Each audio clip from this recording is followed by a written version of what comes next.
before he was sent to prison for the rest of his life on September 7, 2000, for the abduction, rape, and murder of a 9-year-old girl. Leonard Fraser had spent almost 20 of the preceding 22 years behind bars for a series of rapes. While in prison, Fraser confessed to 4 more killings and took police to where the remains of some of his victims were concealed. His subsequent murder trial caused a worldwide sensation when one of his alleged victims, a 14-year-old schoolgirl, turned up alive and well in the middle of proceedings. Leonard John Fraser was born in the sugar-growing community of Ingham, North Queensland, on June 27, 1951. He was the second youngest of 4 children, and when he was 6, his family uprooted and moved to a brick house in Mount Druitt, in the blue-collar outer western suburbs of Sydney. According to court psychiatrists, there was not the slightest indication in young Lenny's early childhood that he would grow up to be a vicious rapist and killer. While his upbringing, childhood, and environment appeared to have been outwardly normal, his schoolwork was poor. By the time he dropped out of second-year high school at age 14, Lenny Fraser had learned to read but little else and had trouble writing his own name. At age 15, Fraser was sentenced to 12 months in the Gosford Boys' Home for stealing. Soon after his release, he received a 2-year bond for assaulting a railways guard and further convictions for driving without a license, offensive behavior, and stealing cars, culminating in 12 months hard labor. Out of jail 6 months later, Fraser was found guilty of transporting stolen goods into Queensland, which earned him 2 years probation. 5 weeks later, he was sentenced to 2 weeks in jail in Townsville for stealing. In Sydney in 1972, he was fined $100 for living off the earnings of prostitution, and later the same year was given 5 years hard labor in Long Bay Jail for a string of robberies. But what investigators didn't know, and wouldn't find out until almost 2 years later, was that 2 months earlier, Fraser had raped a tourist in Sydney's botanical gardens. It was to be the first of many in his career as a serial rapist. At 10 o'clock on the morning of July 11, 1974, just 3 weeks after he was released from Long Bay, Fraser approached a young married woman as she walked along a road in the Sydney outer western suburb of St. Mary's and attacked her from behind. Using what would become his calling card, Fraser twisted the woman's arm up behind her back and forced her down an embankment where he raped her. Under the delusion that the woman had enjoyed him sexually assaulting her, Fraser then walked his victim hand in hand back up onto the roadway before taking off. 6 days later at 9 p.m. on July 17th, Fraser assaulted a 20-year-old woman who was working alone in a nearby Mount Druitt dry cleaning shop. Fraser followed her behind the counter when she went to look for his dry cleaning, and with her hand held up behind her back, he was about to rape her when he was interrupted and fled when other customers entered the shop. 3 days later at Rudy Hill, again in the same proximity, Fraser spoke briefly to a woman as she walked along a quiet road before he punched her in the face and forced her arm up her back. As the couple struggled toward a small creek, the woman remained calm and talked to her attacker and convinced him that she was indeed in the mood for sex and that she would gladly submit, and suggested that they go back to Fraser's house and do it in his bed. Fraser walked the woman hand in hand back up onto the road, and as soon as she saw her chance, she broke free and fled to the nearest house and raised the alarm. Fraser wasn't hard to find. He had left his wallet with his birth certificate in it at the scene of the last attack and was quickly located and taken into custody. Fraser readily confessed to 1 rape and the 2 attempted rapes. He denied that he would have had to force the woman in the dry cleaning shop to have sex with him if they had not been disturbed. "I would not have had to force her," he told investigators. "She was just about to come across." And then, much to the surprise of the police, Fraser confessed to the rape in the botanical gardens in the heart of Sydney in broad daylight almost 2 years earlier. The victim was a 37-year-old tourist, who along with her husband and their 2 infant daughters, was visiting Sydney to attend the husband's accountants' convention at the Hordern Pavilion. The attack took place as the woman was walking through the Sydney Botanical Gardens at 10 a.m. to take some pictures of the Conservatorium of Music while on the way to meet her husband and daughters. As she passed by some banana trees, a man emerged from the shadows, put his arm around her neck from behind, punched her in the face many times with his other hand, dragged her into the undergrowth around the banana trees, and raped her. When interrupted by passers-by, the rapist took off with her handbag, leaving his semi-conscious victim in a serious condition with multiple fractures to the face and severe shock. Fraser told investigators that he was glad to have the crime off his chest at last. "I don't know what came over me. I've always regretted it," he said. He told police that he had had an argument with his flatmate at their King's Cross residence, and he went to the botanical gardens where he wandered around for a while until he targeted the French woman and attacked her. When interviewed by a psychiatrist in Long Bay Jail, Fraser said that at the time of the rape of the French tourist, he was living off the proceeds of several prostitutes who worked the streets of King's Cross, and he supposedly handed the bulk of the proceeds over to a minder. Fraser claimed to have been involved in numerous homosexual relationships and was not involved sexually with any of his alleged workers. Fraser told the psychiatrist that he would be happy if he never saw his brothers or sisters again, and hated his father and mother. His main ambition was to become a member of the Hells Angels motorcycle gang.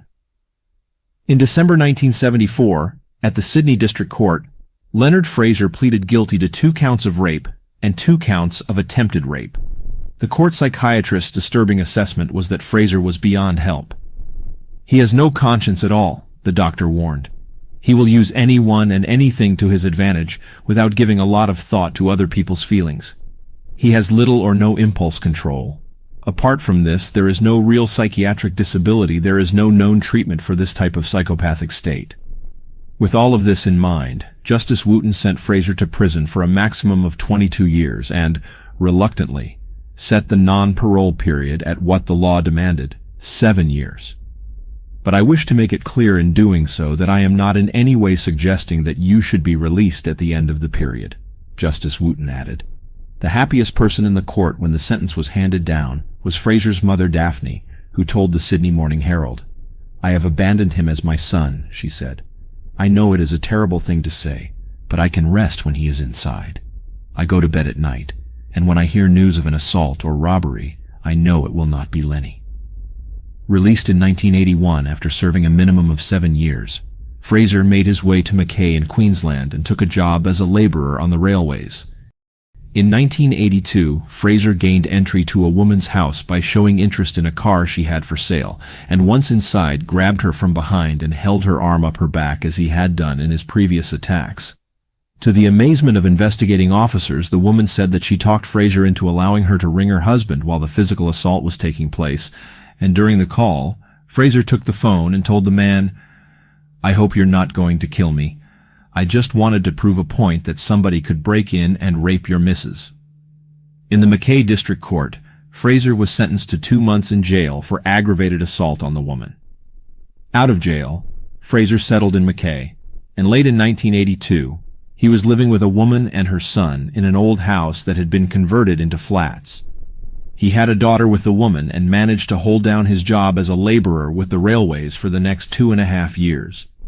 In late 1985, after stalking a 21-year-old woman for several days as she went on her daily walks at an isolated beach at Shoal Point north of Mackay, Fraser brutally raped her, again by attacking his victim from behind and holding her arm up her back, and again in broad daylight. Given his record and habitual modus operandi, the offender wasn't hard to find and was sentenced to 12 years in jail. In sentencing Fraser, Justice Darrington said he regarded the prisoner as a dangerous man who preyed on women who were strangers and alone. "The victims would regard you as being the equivalent of a filthy animal," he said. "Rape is one of the worst forms of degradation on another human being you can think of, and it deserves no sympathy whatever." The judge was also critical of the way Fraser inferred that his victims enjoyed or wanted his sexual attention.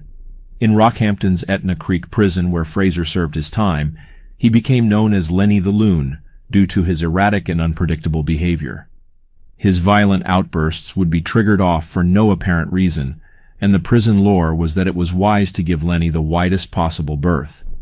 Fraser was forced by the jail management team to serve out every day of his 12 years, in the belief that the minute he was let out, he would reoffend. Out in January 1997, Fraser moved in with a terminally ill woman at Yapoon, a coastal township south of Mackay, after telling her that he was friendless, broke, and had nowhere to live. The woman had corresponded with and visited Fraser regularly while he was in prison. The relationship developed into a sexual one, with Fraser becoming progressively aggressive, and when the woman left the home to go to Brisbane for treatment for her cancer, Fraser followed, and after she refused to come home with him, he allegedly raped her in the hospital chapel.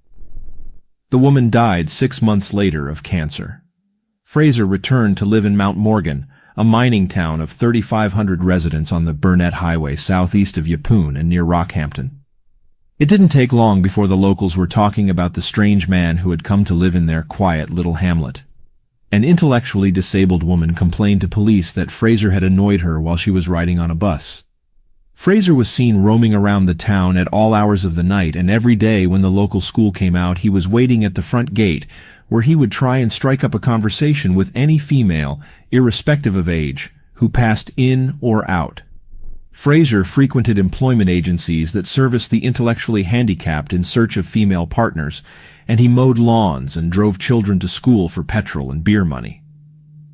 Toward the end of 1998, Fraser moved into a flat in Rockhampton, population 62,000, with intellectually handicapped 19-year-old Christine Raitt. By early April 1999, another woman and her 11-year-old daughter moved into the spare room in the flat to help pay the rent. It didn't last long. Shortly after, the woman moved out, accusing Fraser of interfering with her daughter. Fraser was kicked out when the landlady caught him having sex with Raitt's blue heeler cattle dog in the backyard. The dog died several weeks later from rat poison. On April 22, 1999, 9-year-old Kira Steinhardt disappeared when she was taking a shortcut through a vacant lot on her way home from school. An eyewitness to the abduction, Lynette Kiernan, who lived opposite the vacant lot, told police that she saw a man catch up with the little girl and hit her from behind in the head area. The child fell to the ground and she couldn't see her in the long grass, but she saw her assailant fall on her and move as if he was raping her. Then the assailant ran away and returned shortly after with a car and lifted the little girl from the ground into the trunk and drove away. Terrified of repercussions, it took Miss Kiernan a critical 20 minutes to pluck up the courage to make an anonymous phone call to the police.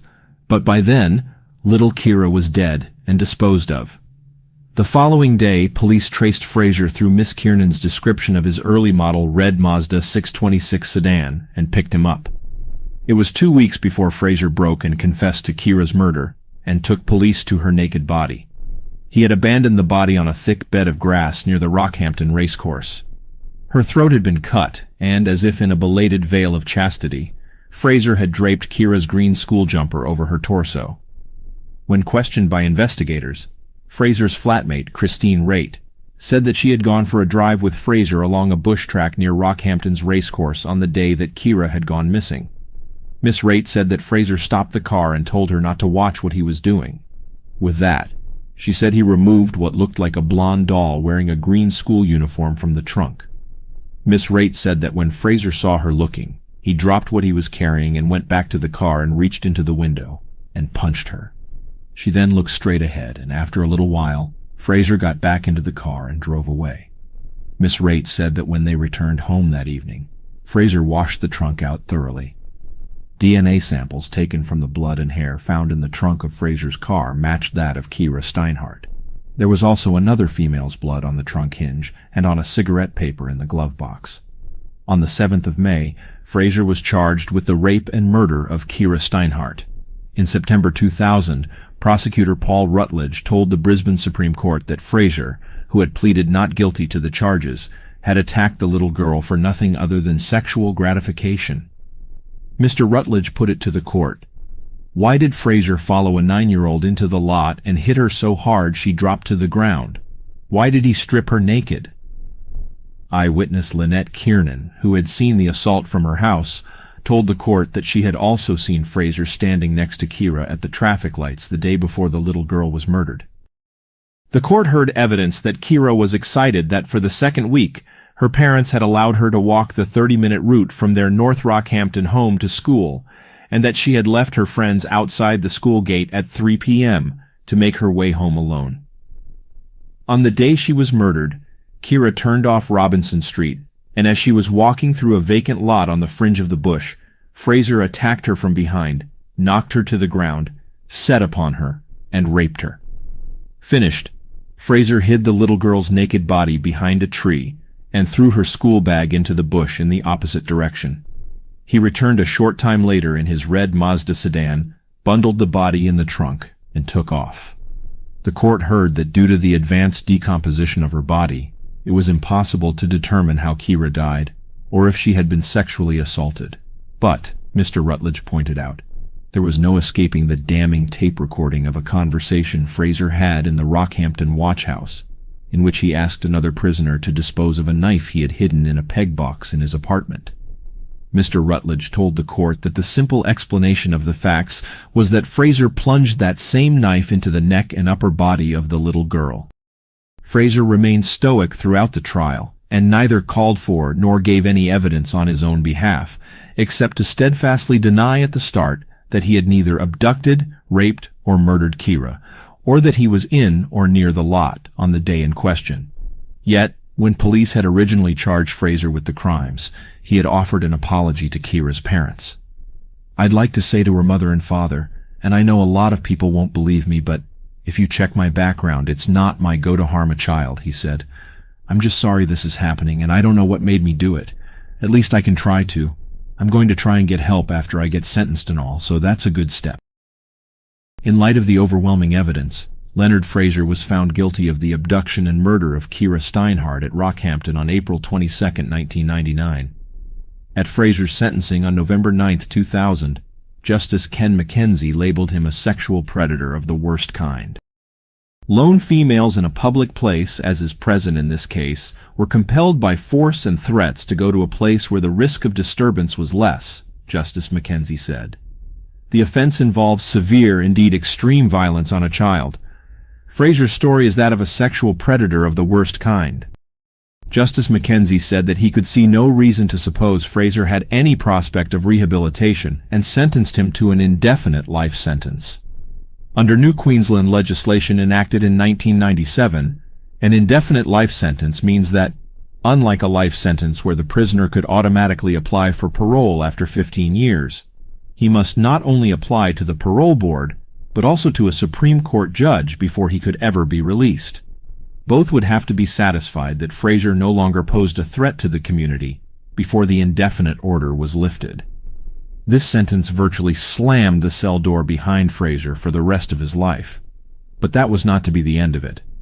Police had very good reasons to believe that Fraser had also murdered another schoolgirl, Natasha Ryan, and 3 women, Julie Turner, Bev Lego, and Sylvia Benedetti, who had all gone missing in Rockhampton between September 1998 and April 1999. Natasha Ryan, 14, had disappeared on September 2, 1998, while on her way to a North Rockhampton school in the same area where Kira Steinhardt was killed. Julie Dawn Turner, 39, had worked with Fraser for a couple of months in 1998 at the Rockhampton Abattoir. On December 28, 1998, Julie left Rockhampton's Airport Liberty nightclub in the early hours of the morning in an intoxicated state. Apparently broke, she had asked around for enough money to get a cab home, and when none was forthcoming, she started walking. From there, she disappeared.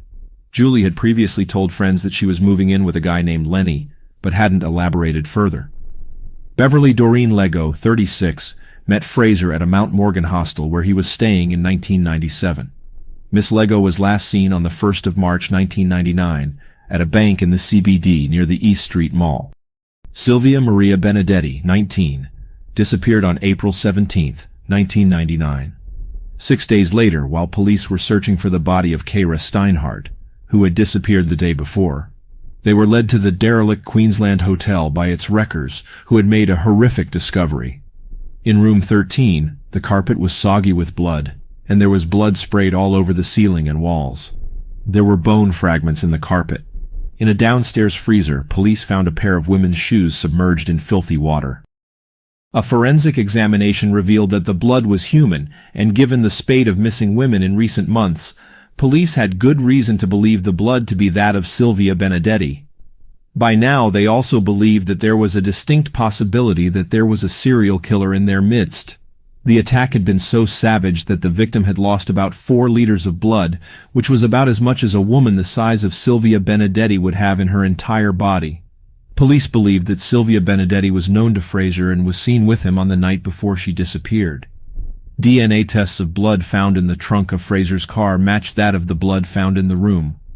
But while police believed that Fraser had murdered all 4 women, without their bodies or a confession, they couldn't pin a thing on him. Not until he started talking to his cellmate, that is. "What I have gone through has caused me to kill these people," he allegedly told the cellmate. All the hate over the years came to the fore and ended with the murder of the people. When confronted by detectives about the confessions, Fraser shocked them by offering to take them to where the bodies were concealed. In a top-secret operation, that could have fallen apart at any time, as Fraser said that he hated the media and did not want any coverage. Homicide detectives took him out of prison and flew him on the Premier's private jet to Rockhampton, and secretly video and audio taped him as he led them to the remains of Miss Lego and Miss Turner. Partial remains of Sylvia Benedetti had already been discovered by surfers in bushland near Sandy Point Beach, but Fraser had been unable to lead police to the rest of the remains. But what they found was all the evidence detectives needed to charge Fraser with multiple murders. At his trial in the Brisbane Supreme Court held in April 2003, before Mr. Justice Brian Ambrose, Fraser pleaded not guilty to the murders of Natasha Ryan, Julie Turner, Bev Lego, and Sylvia Benedetti. The jury was told by prosecutor Paul Rutledge that Fraser had boasted to his cellmate that he killed Natasha Ryan by knifing her because she was pregnant by him. He then placed her body in a grave he had dug on a property outside of Rockhampton. Fraser also said that he murdered Sylvia Benedetti and bled her like an animal in a disused hotel and made a bloodied hand mark on the wall before smearing over it. Fraser also alleged that he had met Julie Turner in a shopping mall and was giving her a lift home. He then flogged into her after she had slapped him when he put his hand on her leg. In the secret tape recorded on the day Fraser took detectives to the victims, the court heard that when he showed them where Miss Lego's body was buried at Nankin Creek, 20 kilometers outside of Rockhampton, Fraser says he couldn't remember whose body it was because his mind had become scrambled, and that it didn't matter because he was going to spend the rest of his life in jail anyway. The jury then saw the secret audio tape detectives took when Fraser showed detectives where to find the remains of Miss Turner, which he had dumped near the Yapoon refuse dump. The court heard that Sylvia Benedetti was last seen on April 18, 1999, sitting in the Rockhampton City Mall with Fraser. Her blood was found in Fraser's car together with that of Kira Steinhardt. It was Miss Benedetti's blood that was found splattered all over the derelict hotel room. A man who owned a shop opposite the Queensland Hotel told the court that he had mentioned to Fraser on April 21, 1999, that the hotel was about to be demolished and Fraser had become angry and red in the face, had clenched his fists and said, "They can't do that." 2 days later, the wreckers discovered the blood-soaked room. On Thursday, April 10, 2003, the case took a sensational turn when one of the alleged victims, 18-year-old Natasha Ryan, was discovered by police hiding in a cupboard at the home of her boyfriend, 26-year-old Scott Black, a kilometer from her mother's home in Rockhampton. Police said that they acted on a tip-off arising from the trial. But despite media frenzy, there was no forthcoming explanation for Natasha Ryan's disappearance and re-emergence 4.5 years later. Instead, the story was put up for grabs to the highest bidder, and it was being brokered by Sydney celebrity public relations agent Max Markson, who had flown to Rockhampton to keep his latest acquisition under tight wraps. Now living back with her bewildered mother, it was rumored that Natasha Ryan wanted $250,000 for her story. All that her father, Robert Ryan, who was separated from Natasha's mother, could tell the local press was that after believing his daughter to be dead for all that time, "I couldn't stop cuddling her. It was like I saw a ghost." The detective in charge of the case, Detective Senior Sergeant David Hickey, told Fraser's lawyer, Mr. Adrian Gundelach, that when Natasha Ryan went missing in 1998, they searched Scott Black's home, but couldn't come up with the slightest indication that a female lived there. Detective Hickey said that a surveillance team was assigned to Mr. Black's house, and also to observe his comings and goings and the people he associated with, but there was nothing whatever to connect him with the disappearance of Natasha Ryan. Detective Hickey did not indicate if any charges would be laid against Natasha Ryan or Scott Black. The court immediately declared Fraser not guilty of Natasha Ryan's murder, and his lawyers applied to have the whole trial canceled. The court was then adjourned to consider the ramifications of the new turn of events. Much to the relief of the victims' parents, after a 4-day adjournment, Justice Ambrose ruled that the trial would resume on the remaining charges. Mr. Gundelach indicated immediately that he intended to call Natasha Ryan as a witness when the occasion arose. When the trial resumed on April 15, 2003, the jury heard evidence from Fraser's former cellmate, Alan Quinn, who said that Fraser boasted with bravado, "They're trying to get me on these murders, but they won't be able to pin them on me." Quinn went on to say that Fraser had falsely confessed to him of killing Natasha Ryan, saying that the murder weapon, a knife, would never be found. Fraser said that Miss Ryan had asked him for a lift to the beachside township of Yapoon and was knocked out after falling asleep on his shoulder in the car. Fraser had also said that he had disposed of her body underneath a mango tree and that it had been removed by a mystery man named Casper, who had moved it to Yamba. But that was just one of a multitude of lies among the truths that Fraser had told Quinn, who relayed them back to the police, who acted on every single one. Another fantasy was that Fraser had murdered a female backpacker and had dumped her body in a crocodile pond in an abandoned wildlife park north of Rockhampton. Only after police had dug up the pond and searched the farm extensively did they put it down as a hoax. Quinn also said that Fraser also boasted about how he drove his pickup truck with the body of one of his alleged victims, Julie Turner, in the back after he had covered it with a tarpaulin, past a police car in Rockhampton. Fraser also said that he had used the pickup truck before. On a listening device, Quinn recorded Fraser telling him of the murder of Beverly Lego after he had taken her for a swim at Nankin Creek outside of Rockhampton, and I smashed her across the jaw. She was semi-conscious.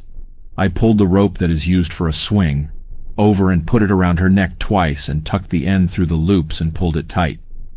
Fraser then laughed as he said, "You should have seen her kick when I let the rope go. I heard her neck break."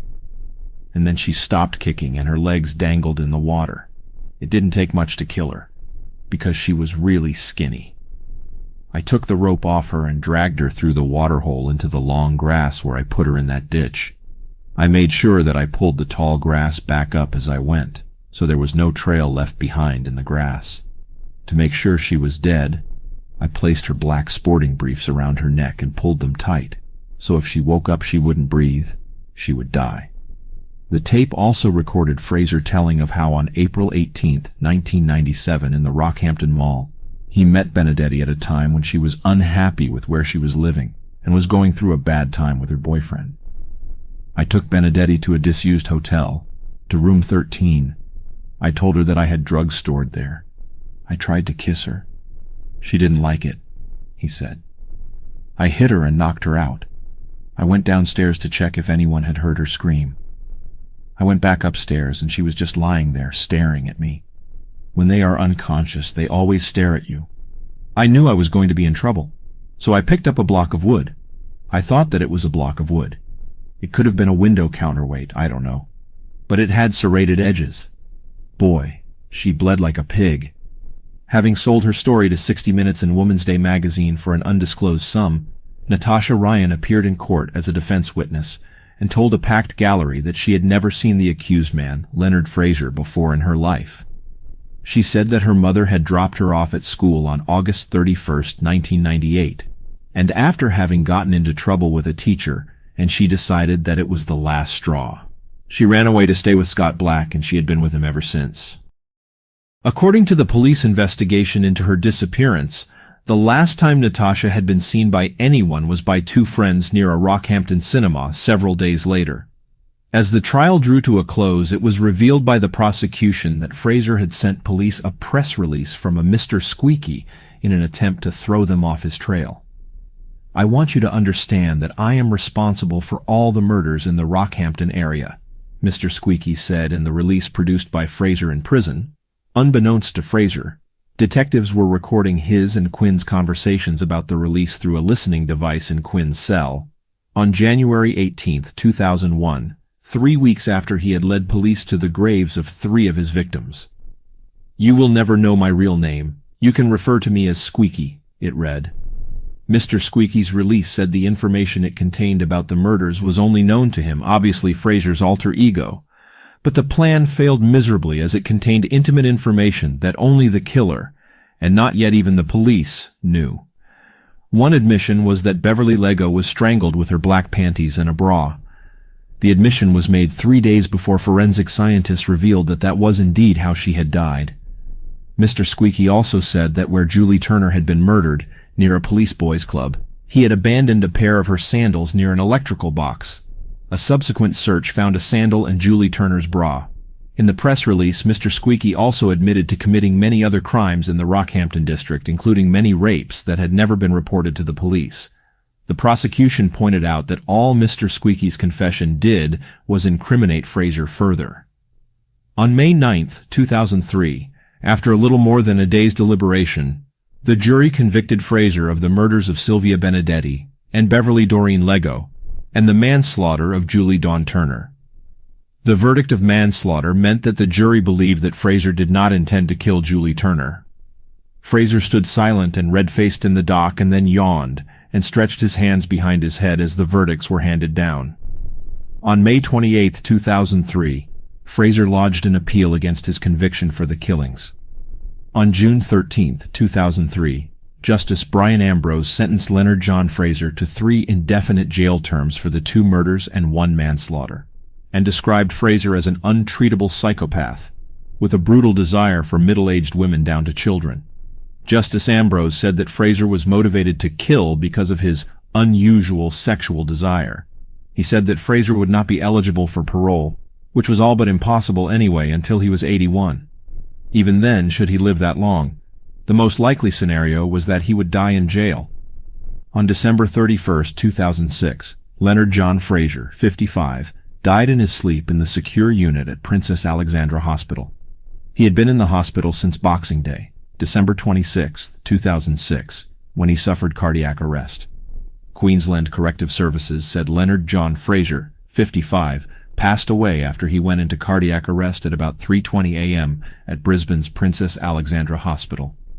"I don't think there will be a great deal of sympathy for him," said Queensland Premier Peter Beattie. "His crimes were horrific, and while no one likes to see someone pass away, I don't think there will be a lot of grieving over his passing. I don't think anyone will be shedding any tears." Peter Dupas was a predatory sex monster of the worst kind. A cruel and calculating fiend who meticulously went about his depravity and could then melt into a crowd in a heartbeat. A man so ordinary and inconspicuous that it was almost impossible to believe that he could commit such atrocities. That is the way his victims saw him, and, time and again, they allowed him into their company. He left those who survived so traumatized that some could never again go to sleep with the light off or walk down their own hallway unaccompanied. No sooner was Peter Dupas out of jail than he would reoffend, each time worse than the last, until he killed and was finally locked away, where he would never be allowed to hurt anyone again. Born into a loving home in Sydney on July 6, 1953, Peter Norris Dupas was the youngest of 3 children and, as an infant, moved with his family to Melbourne, where he grew up in the Frankston and Mount Waverley areas. Peter's brother and sister were many years older than he, and his parents, who were old enough to be his grandparents, treated him like an only child. He claimed later that he was a spoiled child, made to feel inadequate by his overprotective mother and perfectionist father. Teased by the other kids at school because he was a slow learner and prone to be overweight, his nickname was Pugsley, after the boy in the TV show The Addams Family.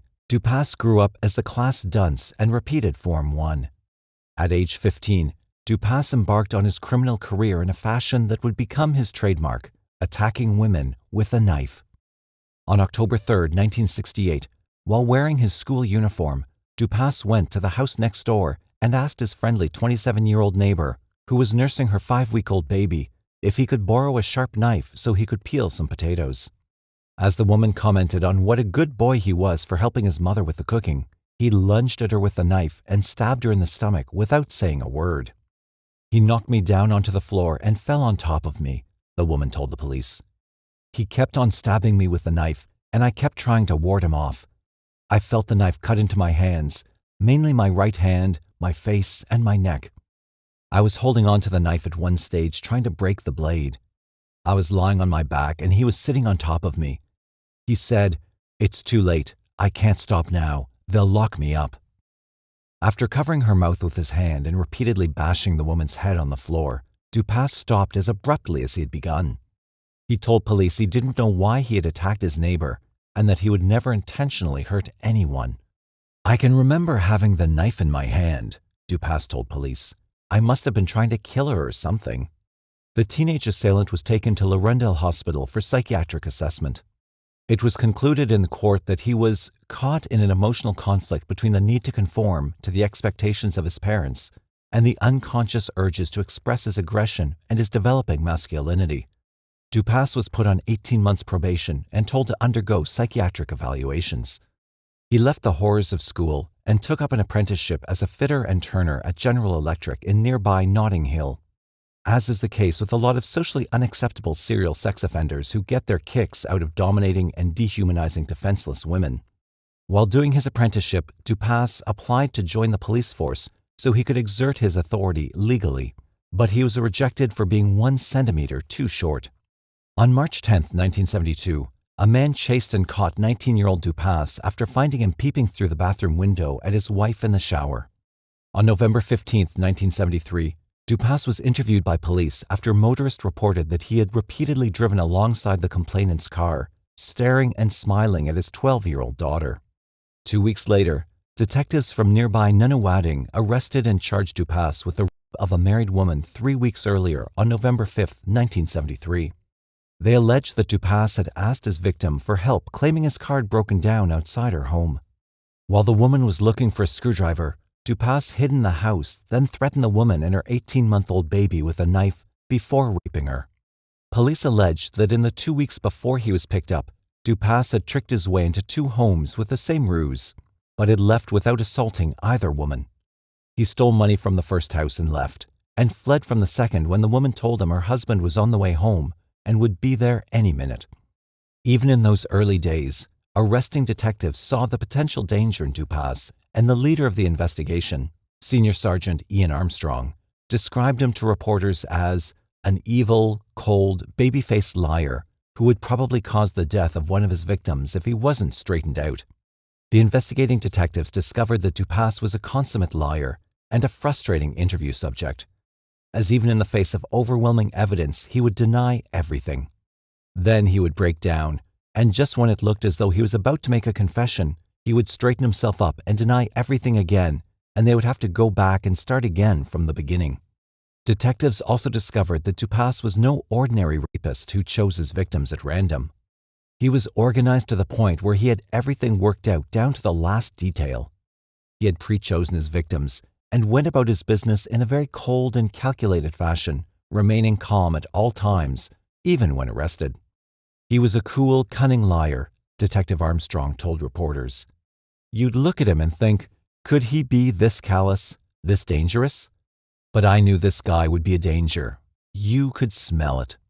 After being charged with rape and released on bail, Dupas was remanded to Mont Park Psychiatric Hospital, where he was allowed to come and go as he pleased. While still attending Mont Park, Dupas was arrested for a series of incidents at nearby Rosebud Beach. He was seen on at least 3 occasions entering a female toilet and shower block and watching girls showering before he was trapped in a police stakeout. Dupas was taken back to Mont Park and admitted as a voluntary patient, where he stayed put from January 8th to February 22, 1974. Charged with loitering with intent and offensive behavior over the Rosebud allegations, the court heard that while psychiatrists at Mont Park were unable to find any gross psychiatric disorders within the 21-year-old Dupas, they did not exclude the possibility of personality problems for him in the future. Dupas was fined $140. 6 months later, at his sentencing for the Nunawading rape of the married woman on November 5, 1973, the judge was not so lenient.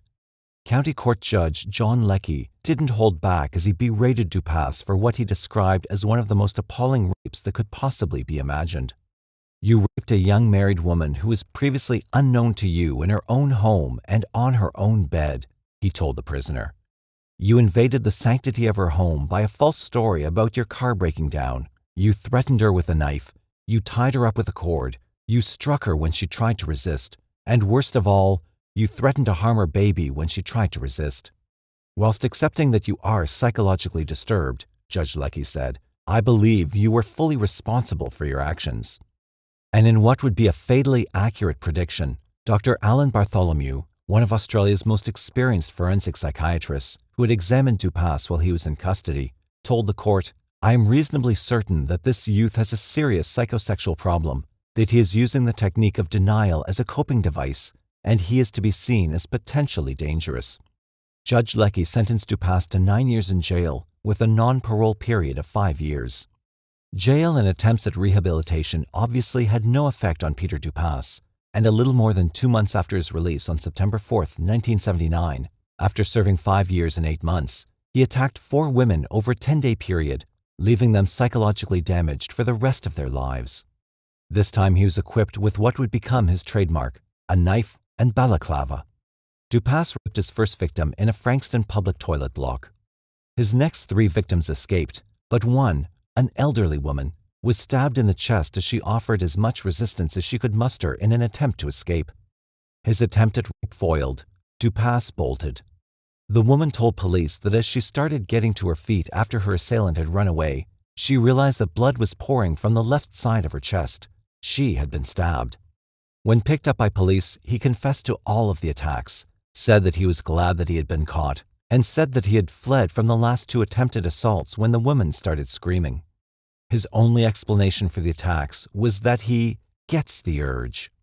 Dupas told arresting officers in a recorded interview, "It just comes over me. I can't help myself. I've had this problem for about 6 years.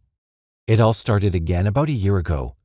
I don't know if it was because my girlfriend left me or what it is. I just find it hard to mix with people and I haven't many friends. I just don't know what to say." Dupas was charged with rape, 3 counts of assault with intent to rape, malicious wounding, indecent assault, and assault with intent to rob. Judge Leo Lazarus presided over the case, and when Dupas was found guilty on all counts, the judge shocked the prosecution by handing down what they considered a meager 6-year sentence, with a 5-year non-parole period, despite the fact that it was Dupas's second time around for rape, and he was in on considerably more charges than his previous conviction. 4 days after he was released on February 27, 1985, after serving 5 years and 3 months, Dupas raped a 21-year-old receptionist as she lay sunbathing at Blair Gowrie Back Beach. 2 men, the distraught victim, had asked for help, caught Dupas as he walked along the road away from the beach after he had misplaced his car. Dupas could offer no explanation for his behavior, only that he was enjoying himself on the beach, having an easy day, laying back, when he saw the woman and couldn't help himself. Dupas said that he was sorry for the attack, that everyone had assured him that he was all right now, and that all he wanted to do was to live a normal life. Dupas also couldn't help police with their inquiries into the murder 16 days earlier, while he was on temporary leave from prison, of sunbather and mother of 4 Helen McMahon, who was beaten to death in the sand dunes at Ryback Beach, 4 kilometers away. Once again in court for rape, Dupas was not to be as fortunate as he had been with the benevolent judge Leo Lazarus. Instead, he had again to confront Judge John Leckie, the same judge who had verbally caned him before sentencing him to 5 years jail on the Nunawading rape 11 years earlier, to add to Dupas's woes. In the interim, Judge Leckie had been critical of the previous lenient sentence handed down by Judge Lazarus, saying it was inadequate. Judge Leckie told the court that Judge Lazarus's attempt to rehabilitate Dupas 5 years earlier had failed miserably, and showed no compassion to the prisoner as he described Dupas as walking around with a loaded time bomb in his pocket. Judge Leckie sentenced Dupas to 12 years in prison with a minimum of 10 years before he could apply for parole. In prison, Dupas underwent medical treatment to reduce his sex drive. In 1987, while still a prisoner in Castlemaine Jail, Dupas married a nurse 16 years his senior. A Mont Park psychiatrist said later, he believes all of that is behind him since he understands himself better and has become more assertive. Released on March 3, 1992, after serving exactly 7 years, Dupas lay low for 18 months. On September 23, 1993, He attacked a 15-year-old girl who was horse riding at Kyneton. Fortunately, the girl had the common sense to put her horse between herself and the attacking Dupas, and she escaped unscathed. Dupas escaped unidentified. On January 3rd at 11:30 a.m., Dupas attacked a 26-year-old bank teller who was spending the weekend with her fiancé and 3 friends at a holiday house near Lake Eppalock in northwestern Victoria. As she sat on the toilet in a public restroom, Dupas burst into the cubicle wearing a hood with eye holes and pointing a knife at the woman's face. Dupas kept yelling for the woman to turn around and face the wall, but she resisted. The woman was cut badly on the hands as she fought to prevent her attacker from dragging her out of the public cubicle. Thwarted, Dupas abruptly stopped the attack, let the woman go, and calmly walked away to his car. As Dupas sped off, the woman identified him to her fiancé, an off-duty Australian federal police officer, who, with friends, chased the station wagon before overpowering Dupas after his car ran off into the bush on a dirt road. Police found a roll of insulation tape and a pair of metal handcuffs in Dupas's pockets. In his car, they found a grisly cache of the tools of the trade of a well-prepared traveling rapist: knives, balaclava, condoms, a roll of sticking plaster, and, chillingly, a sheet of plastic and a shovel. Despite what police saw as Dupas's meticulous planning of what would be a sexual abduction, murder, and concealment of the body, disappointed prosecutors told Judge Leo Hart that they did not have enough evidence to sustain a charge of attempted rape against Dupas, and, unfortunately, charges would have to be reduced to the much lesser charge of false imprisonment. It was a bitter blow to the police and the prosecution. Under recently introduced Victorian legislation designed to deal more severely with serial sex offenders, they could have put Dupas away for an indefinite period where he couldn't harm any more innocent women. But seeing as the prosecution didn't have the likelihood of getting a sexual conviction and risked the prospect of having to let Dupas get away with no conviction at all, instead, Judge Hart could only proceed with the matter presented before him and sentenced Dupas to just 3 years and 9 months in jail, with a minimum of 2 years and 9 months after he pleaded guilty to false imprisonment. During the proceedings, the court had been told that the woman Dupas attacked and tried to abduct was still too scared to even walk down the passage from her bedroom to the toilet at night. Dupas served the full minimum term and was released on September 29, 1996, to find his wife had left him. He got a job as a factory worker and lived for a short time in an apartment in Rose Street, Brunswick. Later, he moved in with a woman who knew nothing of his background in Coan Street, Pascoe Vale, near a busy Cumberland Road shopping area. On October 4, 1997, a local prostitute and recovering heroin addict, 40-year-old Margaret Maher, who stopped at Pascoe Vale regularly, was abducted and murdered. Maher's body was found in long grass on industrial land near Clifford's Road, Somerton. Maher had been stabbed many times, and her breasts had been grotesquely mutilated. 4 weeks later, on November 1, 1997, Marcina Halvagas, 25, was repeatedly stabbed and left to die between graves as she was laying flowers on the grave of her grandmother in the nearby Faulkner Cemetery. By a strange coincidence, the grave of Peter Dupas's grandfather is buried at Faulkner Cemetery, only 100 yards away from where Halvagas was murdered. At 6:30 a.m. on New Year's Eve, 1997, Kathleen Downs, a frail 95-year-old who had suffered 2 strokes and had difficulty in walking, was found stabbed to death in her room at Brunswick Lodge Nursing Home, where she had lived for 8 years. Detectives established that phone calls were made from Dupas's Pascoe Vale home to the Brunswick Nursing Home in the weeks before Mrs. Downs' death. They were unable to establish any previous link between the 2 addresses or any reason for the calls to have been made. At around 6 p.m. on April 19, 1999, Rena Hoffman called on her friend Nicole Patterson at her Northcote home in Westgarth for tea. Hoffman became concerned when she couldn't get a response, so she entered the house, where Patterson worked from home as a consulting psychotherapist, to find her friend dead on her consulting room floor. Patterson was naked from the waist down. Her clothes had been ripped and cut. "I saw Nikki arranged naked, and there was blood near her, not actually on her," Hoffman told police. "She seemed cleaned up or something." An autopsy revealed that 28-year-old Nicole Patterson had been dead since that morning. She had been stabbed 27 times. There were numerous defensive wounds to both her hands. It was impossible to say if she had been raped. Both of Patterson's breasts had been sliced off and were nowhere to be found at the murder scene.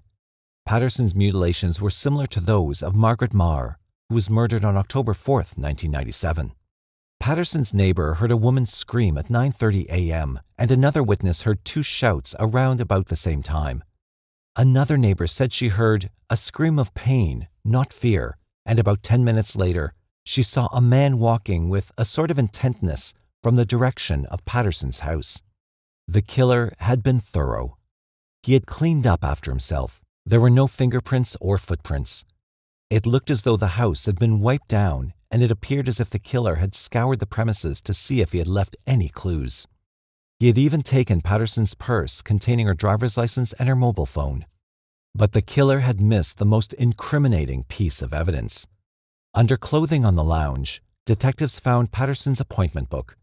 It contained a 9 a.m. appointment for a Malcolm that morning, and a mobile phone number written next to it. Malcolm turned out to be a student who had no idea who Patterson was. Had he given out his phone number to anyone recently? The police asked. He had, and he gave the police a list. One of the names he was doing a bit of handiwork for, Peter Dupas, came up on the computer. Police put what they had together. Patterson advertised her business for clients in the local papers, so it wouldn't be hard to get into her house. Her killer had made an appointment under a false name for that morning, using a false mobile phone number to avoid detection. What he didn't count on was the police finding the appointment book. When the police raided Dupas's home, which was less than 30 minutes from where Patterson was murdered, 3 days after the murder, Dupas had a fingernail scratch on his face. A search of the premises uncovered a blood-stained green jacket in a bundle of clothing in a workshop cupboard. DNA testing showed that there was less than a 1 in 6.5 billion chance that the blood in 13 of the 14 drops on the jacket did not belong to Patterson. The other drop was Dupas's blood mixed with Patterson's. Investigators found a black balaclava and a page out of the Herald Sun with a report of the murder on it. The photo of Nicole Patterson in the article had been slashed. In Dupas's garbage bin, police found torn-up pieces of newspaper, and when the pieces were put together, they formed a handwritten note with the words 9 o'clock Nikki and Malcolm written on it. Police also confirmed that on the day of the killing, Dupas was caught on video buying gas near Patterson's home. Despite the mountain of circumstantial evidence, Dupas denied any knowledge of Patterson's death, saying only that the police must have planted the evidence on him in order to get a conviction. Peter Dupas was charged with the murder of Nicole Patterson and remanded in custody for trial. To her friends and family, and anyone who had even been remotely in touch with her throughout her life, Nicole Patterson's death was cruel and pointless. Nicole didn't have an enemy in the world. Of all of the things that an attractive, athletic, and intelligent young woman could have done with her life, she chose psychotherapy and dedicated much of her time to helping young people with drug problems. In her spare time, Nicole worked as a youth counselor at the Ardoc Center, an organization that endeavors to assist homeless or disadvantaged young people. She also assisted in activities associated with the Australia Drug Foundation. Nicole's life was her work, her partner of 20 months, Richard Smith, and her beloved dog, Bella, which she had rescued from an animal shelter. Her sister Kylie said of Nicole, "She was the most beautiful person I've known, and she has a lot of special gifts that not many people have." In early 1999, Nicole decided to extend her practice and set up the front bedroom of her home as a consulting room and advertised for clients in the local papers. Putting the pieces together, investigators believe that the man calling himself Malcolm made the first of 15 phone calls to her on March 3rd and eventually made an appointment for 9 a.m. April 19th on the pretext that he wanted to consult her about his chronic gambling problem. Police believe that after Dupas arrived at 9 a.m., he was ushered into the consulting room and attacked Nicole as she was making coffee for them both. Dupas set upon her, stabbing her viciously and repeatedly with a knife he had brought with him. But Nicole put up strong resistance, as was indicated by the shouting heard by the neighbors and the cuts to her hands. Once he had murdered Nicole, Dupas set about fastidiously cleaning the room up and removing any clues that might have led to him. Then he took her souvenirs, Nicole's purse, and her body parts. But fortunately for investigators, he missed the diary that led them straight to his door. At his trial held at the Supreme Court of Victoria before Justice Frank Vincent in August 2000, Dupas, who described his occupation as a part-time furniture maker, told the court that all of the evidence must have been planted by police because he had never been to Nicole Patterson's Northcote home. He said that if Patterson's blood was on his jacket, then it must have been planted there by police. He said that he did not have anything to do with Patterson after April 12, 1999, when he cancelled an appointment to see her about his gambling problem. Dupas said he did not contact Patterson on April 19th, the day she was murdered, or go anywhere near her house. He said that he only left his Pascoe Vale home on that day to buy milk and petrol, to do some shopping, and to pick up his de facto wife. Dupas said that while he was at home, he was washing clothes and other gear in readiness for a camping trip and working on a cocktail cabinet in his shed. David Brustman, acting for Dupas, told the court that there were issues about how his client's jacket came to have blood on it and whether the jacket proved anything. But there was no issue, he said, that 13 of the stains had Patterson's blood and that the 14th was a combination of her blood and that of Dupas. On the face of it, game, set, and match, Brustman told the jury, adding that the issue was not whether Dupas or someone else had done it. He said that the issue was, did he make an appointment and not keep it, or keep it in the most horrible way?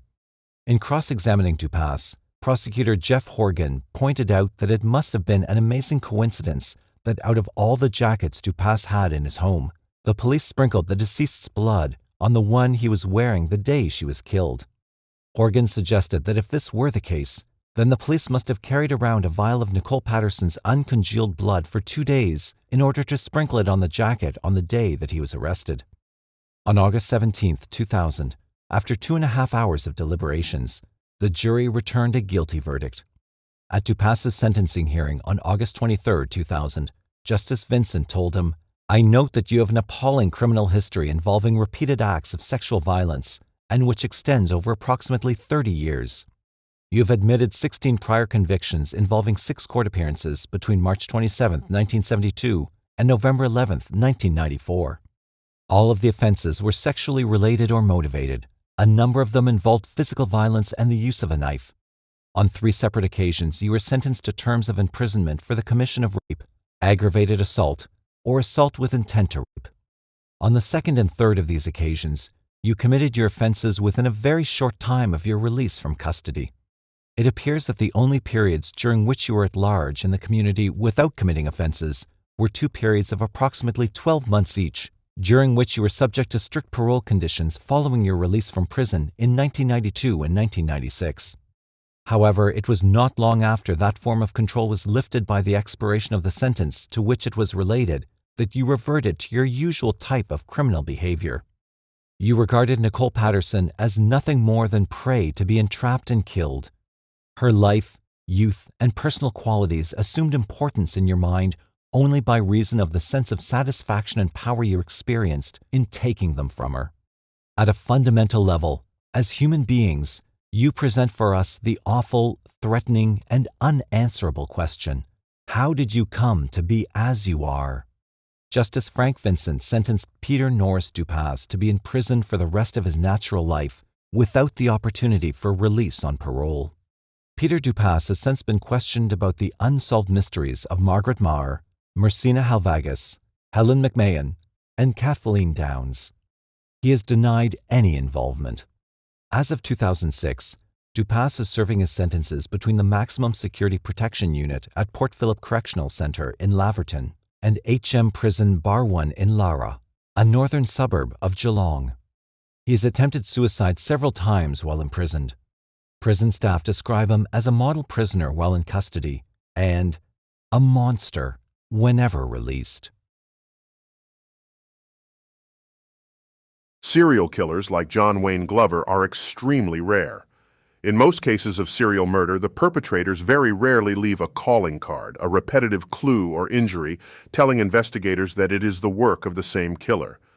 Some serial killers prefer to abduct their victims, have their way with them, and then conceal their bodies. Others use different methods of murder from one killing to the next, while others blatantly go about killing those around them, such as family members or workmates, until police finally catch up with them. Calling card serial killers are the ones that keep committing identical murders time and again until they are caught, although some are never caught. Calling card serial killers are also the killers that get the most publicity, as the public is aware of each killing as it takes place and is aware that there is a maniac on the loose, unlike when the victims are abducted and concealed and investigators can only suspect it is the work of the one killer. As a consequence, these murderers are certainly the best-known serial killers in history. The Boston Strangler, Jack the Ripper, the Yorkshire Ripper, Australia's William the Mutilator MacDonald, and New York's Son of Sam, who went one step further and taunted police with letters telling them when his next killing would be, were all calling card serial killers. So was John Wayne Glover. Each time Glover committed serial murder, he ruthlessly bashed his victims to death with a hammer in public places in broad daylight, and then throttled the last breath out of them with their own undergarments. The killings were unmistakably the work of one person.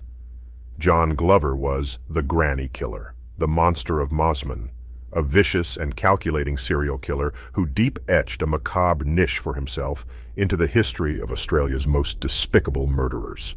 Glover was the only serial killer who specialized in bashing and murdering little old ladies. A bully, John Glover forced his defenseless victims into alcoves and alleyways with his superior strength and then set upon them with his fists and his trademark hammer, repeatedly bashing them about the head until they fell to his feet, saturated in their own blood. Not content with bashing alone, he would then subject them to the ultimate humiliation and gaze upon their most private parts while he removed their pantyhose and then throttle his victims with them. This final indignity would become his calling card, and detectives knew that the killings were unmistakably the work of the one killer. And because Australian police and police throughout the world, for that matter, had never experienced such a case, investigators had little or nothing to go on. There were no guidelines to steer those trying to find the elusive murderer. If there had been, then Glover might have been brought to justice earlier.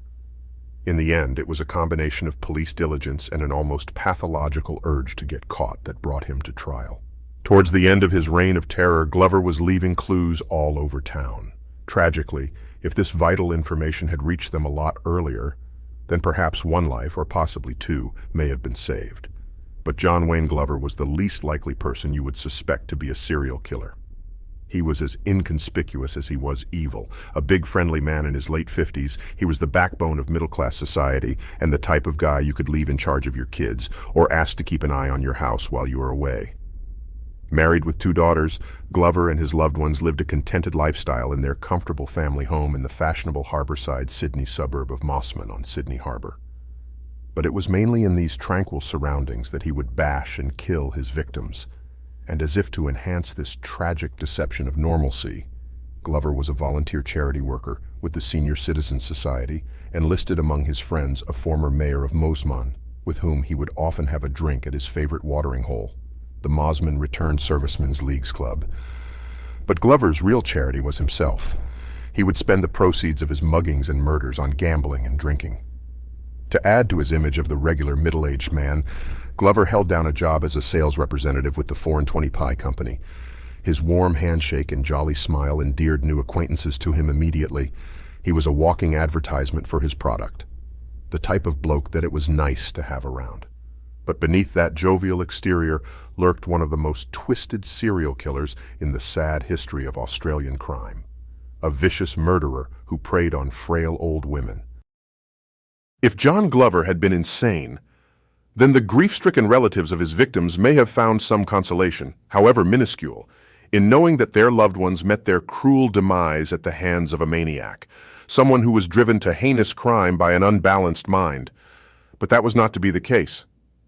At his trial, John Glover pleaded not guilty to his ghastly crimes on the grounds of diminished responsibility, but the jury could not accept this. In fact, the jury didn't even think he was temporarily insane at the time of the killings. Instead, they agreed with a prominent Sydney psychiatrist who studied the case and said, he built up a pile of hostility and aggression from childhood against his mother, and then his mother-in-law. She was the lightning conductor, and when she died, he had to take it out on other people. This is a very unusual case because there are very few mass murderers, and most of them are mad and have an organic disease of the brain. He is not mad. As the Crown prosecutor maintained, Glover was very aware of what he was doing. As he killed, he was at the same time planning what to do with the contents of his victims' purses. His killings weren't sexually motivated. John Glover was impotent, and not the least interested in sex. The pantyhose wrapped tightly around his victims' necks was used to ensure that they were dead. But at the same time, it would make police think that the crime was the work of a sex killer. Glover knew exactly what he was doing. Only a cool, clear, sane mind would risk the possibility of being caught by lingering for that extra minute or so to remove the pantyhose and strangle his victim with them, but it was worth the chance to throw the police off the scent. No, insanity or lust was not the cause behind these cowardly murders and muggings. Glover's actual motives were as old as crime itself: revenge and greed. Combined with cowardice, they made the fatal combination that would keep Glover killing until the law finally caught up with him. John Glover was chronically addicted to poker machines. He would stand for hours virtually pouring money through the slot machines at the Mosman RSL Club. The easiest way for Glover to get more money was to steal it. As police would reveal later, Glover was a convicted thief and had a record of cowardly attacks on defenseless women. When he migrated to Australia from England in 1956, the 24-year-old Glover already had a criminal record dating back to 1947 for stealing clothing and handbags. Almost immediately after his arrival, he was convicted on 2 counts of larceny in Victoria and 1 of theft in New South Wales. And in 1962, he was convicted on 2 counts of assaulting females in Melbourne, 2 of indecent assault, 1 of assault occasioning actual bodily harm, and 4 counts of larceny. Incredibly, he got off with 3 years probation. As in the later murders and assaults, the Victorian attacks were extremely savage and violent, and on each occasion, articles of clothing had been forcibly removed. Fortunately, Glover had been disturbed before the assaults could develop into rape or murder. Otherwise, his killing spree may have started earlier. On each occasion, the Melbourne victims were violently and repeatedly bashed about the head and body. They were forced to the ground, as the attacker frantically ripped off their clothes before their screams alerted local residents, who rang the police and came to their aid. Those first on the scene were amazed at the ferocity of the attacks. The second victim, a 25-year-old woman walking home from a meeting at 10:30 at night, was found on the front lawn of a home. Dazed and in shock, she told the police that the man had followed her down the dark suburban street and chased her when she tried to run away. She screamed as he knocked her to the ground unconscious. She awoke on the lawn to find herself bleeding profusely and with her undergarments in a state of disarray. The attacker had fled when her screams aroused the neighborhood. Residents reported seeing a young man running into a nearby yard, and prompt police action saw the apprehension of 29-year-old Glover, then a television rigger with the Australian Broadcasting Commission, and living in the quiet, tree-lined Melbourne suburb of Camberwell. Glover said that he had fought with his girlfriend and was emotionally strung out. He was charged and after spending the night in jail was released on bail the following morning. As he was leaving the police station, Glover was stopped by 2 other detectives who had heard of his arrest. They wanted to have a chat with him about a similar assault a couple of weeks earlier.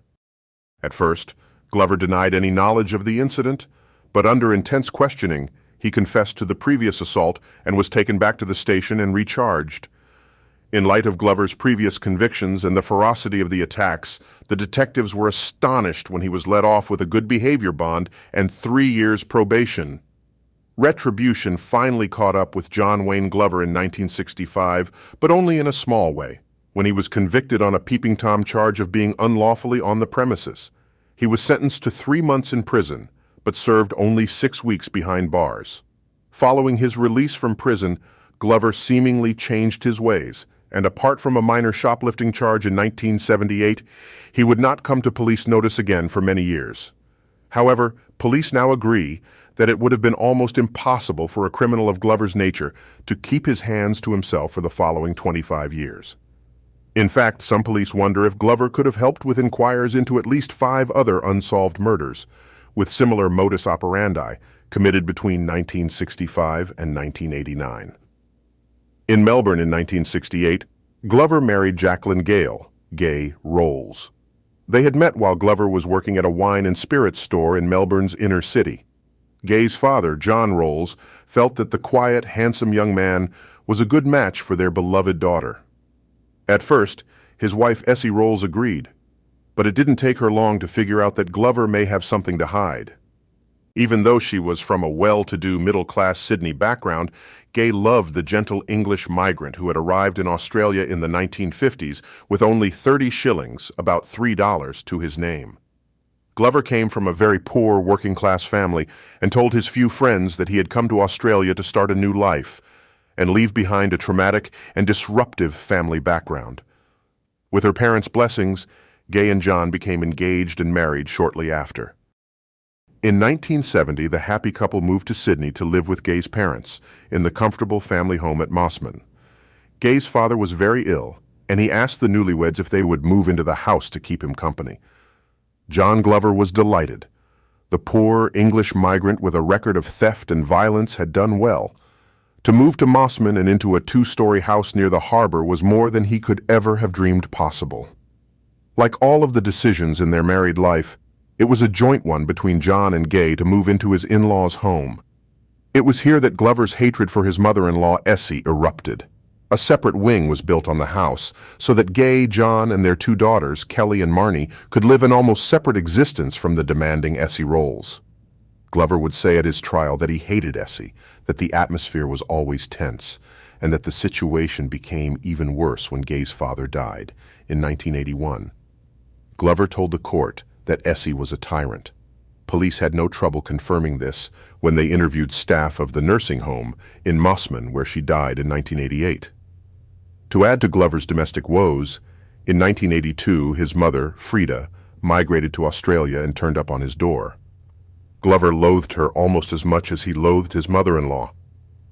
Frida Underwood, as she was now known, had been married 4 times and had had numerous lovers both during and between her marriages. When she tried to move in as a temporary companion to Essie Rolls, it was more than Glover could handle. The last thing he wanted was someone in the house who could bring him undone with tales of his unfortunate childhood. This was the type of ammunition that Essie Rolls wanted. It was a shock to the system, Glover would say at his trial. Just the thought of having them both under the one roof was more than anyone could stand. At Glover's instigation, his mother moved to Gosford, 100 kilometers north of Sydney, where she died of breast cancer in 1988. Glover was diagnosed as having the same cancer, although it is extremely rare among men. After a mastectomy, Glover developed a prostate condition and became sexually impotent. In evidence, psychiatrist Dr. Bob Strum said that he believed this to be the time when Glover's life changed. It was almost as though his mother was reaching out from the grave and striking him again, he told the jury. Despite the family dramas, Gay knew nothing of her husband's dark past, and he never did anything to indicate that he was anything other than an adoring husband and father to their 2 daughters. The start of it all, as Glover would refer to it later, came on the 11th of January 1989, when he saw 84-year-old Mrs. Margaret Todhunter walking along Quiet Hill Road in Mossman. He parked his car, and after he was satisfied that no one was looking, he punched the unsuspecting victim in the face with a swinging right hook and relieved her of her handbag containing $209. As he fled down the street with her bag, Mrs. Todhunter called out, "You rotten bugger!" Glover went to the Mossman RSL, where he drank and played the poker machines with the stolen money. Investigating police put the incident down to a mugging and suspected that someone saw the elderly woman with the cash and waited for the right moment. In the drug-ravaged suburbs of Sydney, muggings are a daily occurrence, and while the case was investigated thoroughly, little hope was given of recovering the money or finding the perpetrator of such a cowardly act. Mrs. Todhunter survived the ordeal but was badly bruised and shaken. As it eventuated, she was also extremely lucky. Glover's next victim was not so fortunate. On the 1st of March 1989, he had a few drinks at the Mossman RSL after work, and mid-afternoon was heading for his car down busy Military Road when he spotted Gwendolyn Mitchell-Hill, going home from the shops at a slow pace with her walking stick. Glover hurriedly returned to his car and tucked a hammer into his belt. Then he slowly followed the old woman to the seclusion of the entry foyer of her retirement village. As she turned the key in the lock, He brought the hammer down with a crashing blow to the back of her skull. He then repeatedly bashed her so viciously about the head and body that he broke several ribs in her tiny jockey-weight frame. He fled the scene, taking her wallet containing $100. Incredibly, Mrs. Mitchell-Hill was still alive when two schoolboys found her, but she became the granny killer's first official murder victim just a few minutes after the police and ambulance arrived. As Mrs. Mitchell-Hill drew her last breath, Glover was sitting in his lounge room wondering out loud to his wife what the sirens in the distance were all about. Again, the police were baffled, but there was nothing concrete to link the two attacks. There was a theory that they could be the work of one person, but it was a long shot. Police finally assumed that it was yet another mugging that had gone disastrously wrong. 10 weeks later, in the late afternoon of May 9th, Glover was heading for the Mosman RSL Club on Military Road when he saw Lady Winifred Ashton walking slowly towards him, in a red raincoat and with the aid of a walking stick. Lady Ashton had been playing bingo at the RSL and was heading toward her home on nearby Raglan Street. Glover pulled on a pair of gloves and followed her into the foyer of her apartment building, where he attacked her with his hammer and threw her to the ground in the rubbish bin alcove. Although suffering from lymph cancer, the tiny and frail Lady Ashton put up an incredible struggle, and Glover later confessed, "At one stage she almost had me, until I fell on top of her and repeatedly bashed her head against the concrete." Lady Winifred Ashton was 84 years old.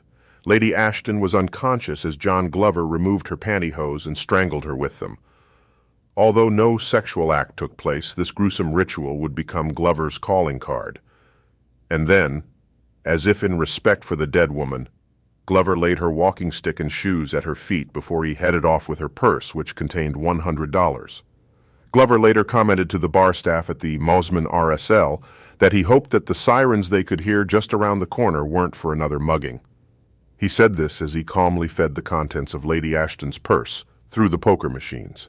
Only now did police believe they had a maniacal killer on the loose. There were too many similarities. To date, all of the three victims were wealthy old ladies. All came from the same suburb. All were assaulted or killed in a similar manner, and all were robbed of their handbags. This was no ordinary mugger. Although it was now a strong possibility, the thought of one individual seeking out and murdering defenseless old women was almost beyond comprehension. At the time, police prayed that they were wrong, but secretly they knew the truth. They had a homicidal maniac on their hands, but the chinks were starting to show in the maniac's armor. In a bizarre twist of events, Glover started molesting old women confined to their beds in the nursing homes he visited in the course of his rounds as a pie salesman. This was an aspect of the case that detectives and psychiatrists would later find confusing. Glover maintained that he had no sexual interest in anyone. He never sexually attacked any of his robbery and murder victims, yet here he was, prowling around nursing homes and assaulting bedridden old women. Local police investigated, but the alarm bells didn't ring. The molestations were not connected to the murders at the time, though at a later date, the incidents would play an important part in identifying Glover. On his nursing home rounds, Glover first molested 77-year-old Mrs. Marjorie Mosley on June 6, 1989, at the Wesley Gardens retirement home in Belrose, which is quite a distance from Mosman. Mrs. Mosley reported the incident and said that the man put his hand under her nightie. She couldn't recall what he looked like. Then, on June 24th, Glover visited the Caroline Chisholm nursing home in nearby Lane Cove. He leisurely strolled upstairs, where he lifted the dress of an elderly woman and fondled her buttocks. Moving to the room next door, he slid his hand down the front of another woman's nightdress and stroked her breasts. The terrified woman cried out, and Glover was questioned briefly by staff but not held as he made a hurried exit. The incidents were investigated by local police but were not connected to the murders in Mosman, and it was a long time before it was thought that this information may be of any use to the Granny Killer Task Force. By the time the connection was made, there had been more attacks, more bashings, and more murders. On August 8, 1989, Glover bashed elderly Effie Carney in a quiet street in Linfield, not far from Mosman, and stole her groceries. On October 6th, he passed himself off as a doctor and ran his hand up the dress of Phyllis McNeil, a patient at the Wybenia nursing home at Neutral Bay, the harborside suburb next, but one to Mosman. Again, he eluded capture when the blind old woman called for help. It seemed that Glover could walk in and out of hospitals as he pleased. No one suspected the pastry salesman. Not once, through that series of molestations, was he ever identified. On October 18th, Glover struck again, and this time with a ferocity that would convince police that their worst nightmare was a reality, that the attacks were the work of one man. But in what would later prove to be a cruel irony, this assault would start them looking for the wrong type of offender. In the mid-afternoon of October 18th, Glover struck up a conversation with 86-year-old Mrs. Doris Cox as she slowly made her way home along Spit Road, Mosman. He walked with her into the secluded stairwell of her retirement village, then he attacked her from behind, using his entire body weight to smash her face into a brick wall. She collapsed at his feet. After finding nothing that he wanted in her handbag, Glover left her for dead and went home. Mrs. Cox, an Alzheimer's victim, somehow survived the attack. But she was hazy about the description of her attacker, even though she saw him while he walked with her. In her understandably confused state, she thought that her attacker was a younger man and assisted the police as best as she could in preparing an identikit drawing. At last, the police believed they had a lead.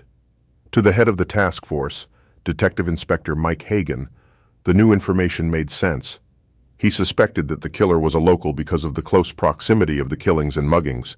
As well, police psychological profiles suggested the killer would most likely be a teenager with a grandmother fixation. And Mrs. Cox thought that she had been bashed by a young man. Mike Hagan now concentrated the task force energies in search of a young local who may be acting strangely or had any possible relationship or connection to the victims. Tragically, this theory was only right to the extent it suggested the killer was a local.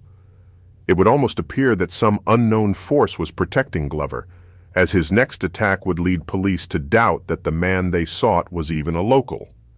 The murder of 85-year-old Mrs. Margaret Pahoud on November 2nd was undoubtedly the work of the granny killer. She was bashed on the back of the head by a blunt instrument as she made her way home along a laneway off busy Longueville Road, Lane Cove.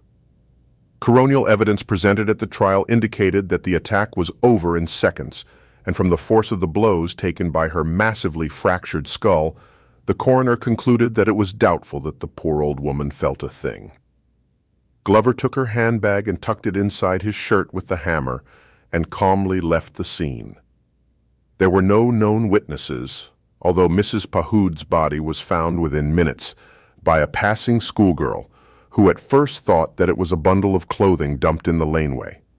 As the police and ambulance sirens wailed their way to the murder scene, Glover examined the contents of Mrs. Pahoud's purse on the grounds of a nearby golf club, where he pocketed $300 and hid the bag in a drain. He then went to the Mosman RSL Club, where he drank and gambled with Margaret Pahoud's money. By now, police were almost frantic with frustration. This murder was committed about 5 kilometers from Mosman, and their theory about it being a local was losing credibility. Now they decided they were looking for a teenager who came from just about anywhere. Baffled, and no closer to solving the case than they were when it had all started, 10 months earlier, the police intensified their investigations. Reinforcements were called in, and Australia's biggest task force to ever search for one man was formed. 35 of the state's most experienced detectives gathered at police headquarters and were told by Task Force Chief Hagan that they must work day and night and investigate every lead, however minute, until the killer was caught. A $20,000 reward was posted by the New South Wales government. Composite pictures of the suspect were left in shops, service stations, and newsagents. Meanwhile, Hagan was becoming a nervous wreck and later said, "I've had nearly 30 years on the job, and I think the worst month of my police experience was November 1989. You get so frustrated with yourself and those around you when you can't get a result, and that's very stressful. You'd go home and you're on tenterhooks all night. I wasn't eating or sleeping, and this cowardly killer kept murdering frail old ladies." Hagen spent most of the day after Mrs. Pahoud's death at the murder scene, yet, as the hours passed, he had to face the grim reality that the killer had eluded them yet again, without leaving so much as a trace.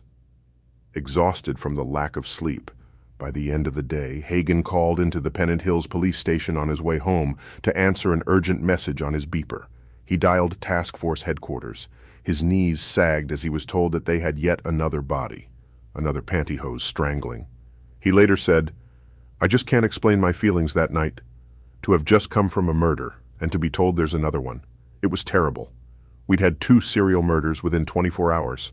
We'd never heard of such a thing before."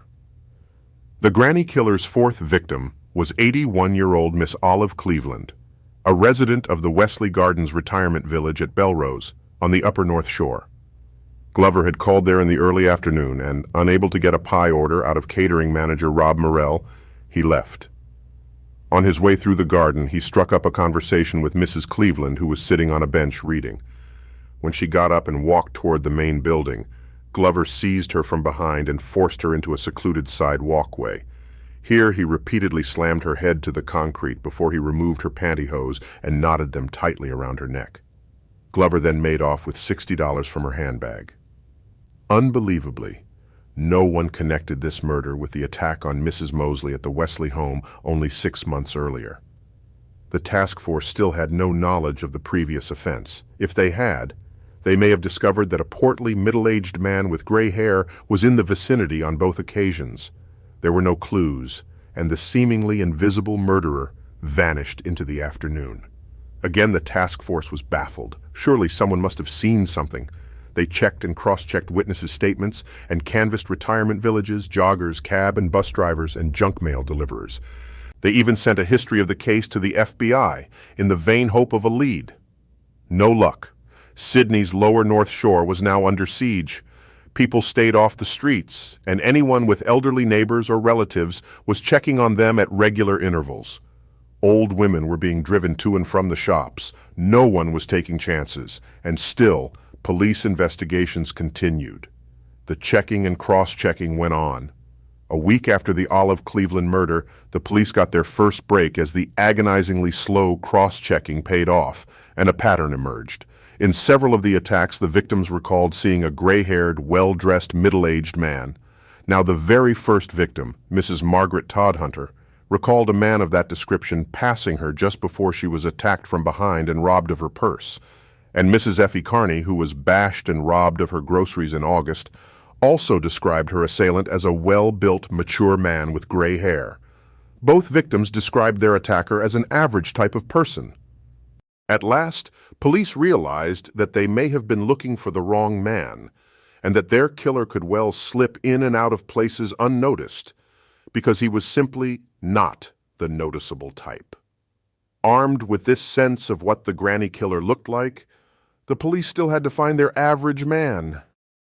On the 23rd of November, another body turned up, the 3rd for the month. While purchasing whiskey in Mossman, Glover spotted 92-year-old Muriel Falconer struggling down the street with a load of shopping.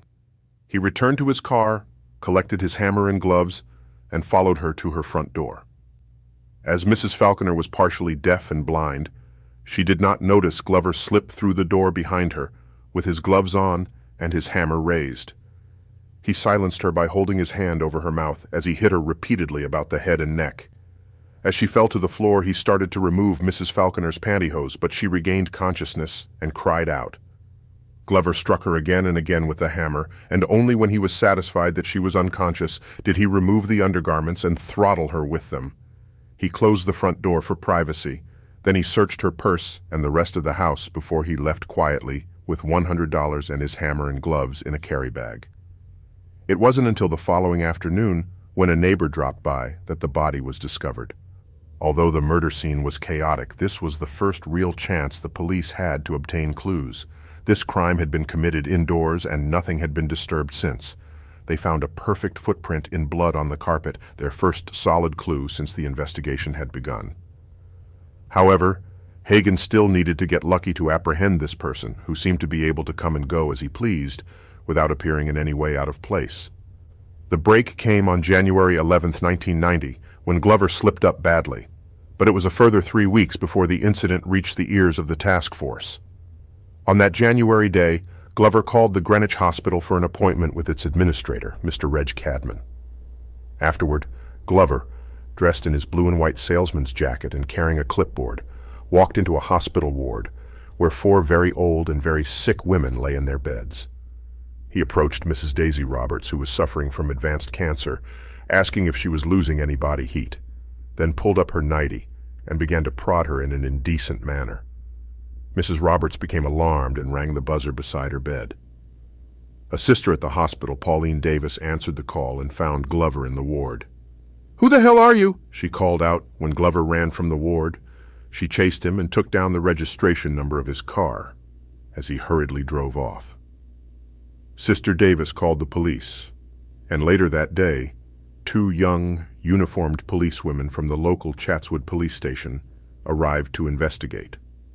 The hospital staff was able to identify and name Glover, as he was well known and popular from previous visits on his pastry round. When the police returned a week later with a photo of John Glover, Sister Davis positively identified him, and Mrs. Roberts said that it looked most like him. At last, a breakthrough. But for some unaccountable reason, another 3 weeks were to pass before anyone reported the incident to the Granny Killer Task Force. Detectives from Chatswood Police Station confirmed Glover's name with his employers, rang him at home, and asked him to drop in for a chat about the assault at 5 p.m. the following day. When Glover hadn't turned up by 6 p.m., police called his home where his wife told them that he had attempted to take his life and was in Royal North Shore Hospital. Police went to the hospital, but Glover was too sick to be interviewed. Staff handed police a last note that included the words, "No more grannies, grannies." And still, it didn't register to the constables that the middle-aged, portly man with the gray hair, who was recovering in the hospital after assaulting an elderly patient in a nursing home, may be able to help them with their inquiries. The police returned to interview Glover on January 18th and, with his reluctant approval, picked up a Polaroid photo of him to show to Sister Davis and Mrs. Roberts. After the positive identification, one of the officers told Davis and Roberts, "We know who it is, we know all about him." Incredibly, another 2 weeks would pass before the note and the photo wound up on Mike Hagan's desk. As soon as he saw them, he knew he had his man, proving it was a different story. Head of the detectives in the task force, Detective Sergeant Dennis O'Toole, said, "We still had no evidence. If he had said to us, 'I don't want to talk,' we couldn't have proved any of the murders." Still, the photo matched the many descriptions of the mysterious gray-haired, middle-aged man, and in his job as a sales representative, Glover could have been at any of the murder scenes. Detectives interviewed Glover. He denied anything to do with the alleged assault on the elderly woman at the nursing home. Police gave him the impression that they were satisfied and left him feeling confident that his luck still held. But John Wayne Glover was under around-the-clock surveillance, with 6 detectives assigned to follow him and find out every conceivable thing about him. Even at this stage, the police didn't have a scrap of evidence that would stand up in court, but in their minds, there was no question that Glover was their man. Hagan had to make an agonizing choice: go in now and let the granny killer know that they were onto him, and take the odds of not finding any solid evidence that would hold up in court, or sit tight, wait for him to stalk another old woman, and catch him in the act. Hagan opted for the latter. Sadly, it was a decision that would cost another life. The police didn't let him out of their sight, but Glover didn't put a foot wrong. He occasionally stopped to look at old women, but his behavior was exemplary. On March 19th, Glover called at the home of a lady friend, Joan Sinclair, at 10 a.m.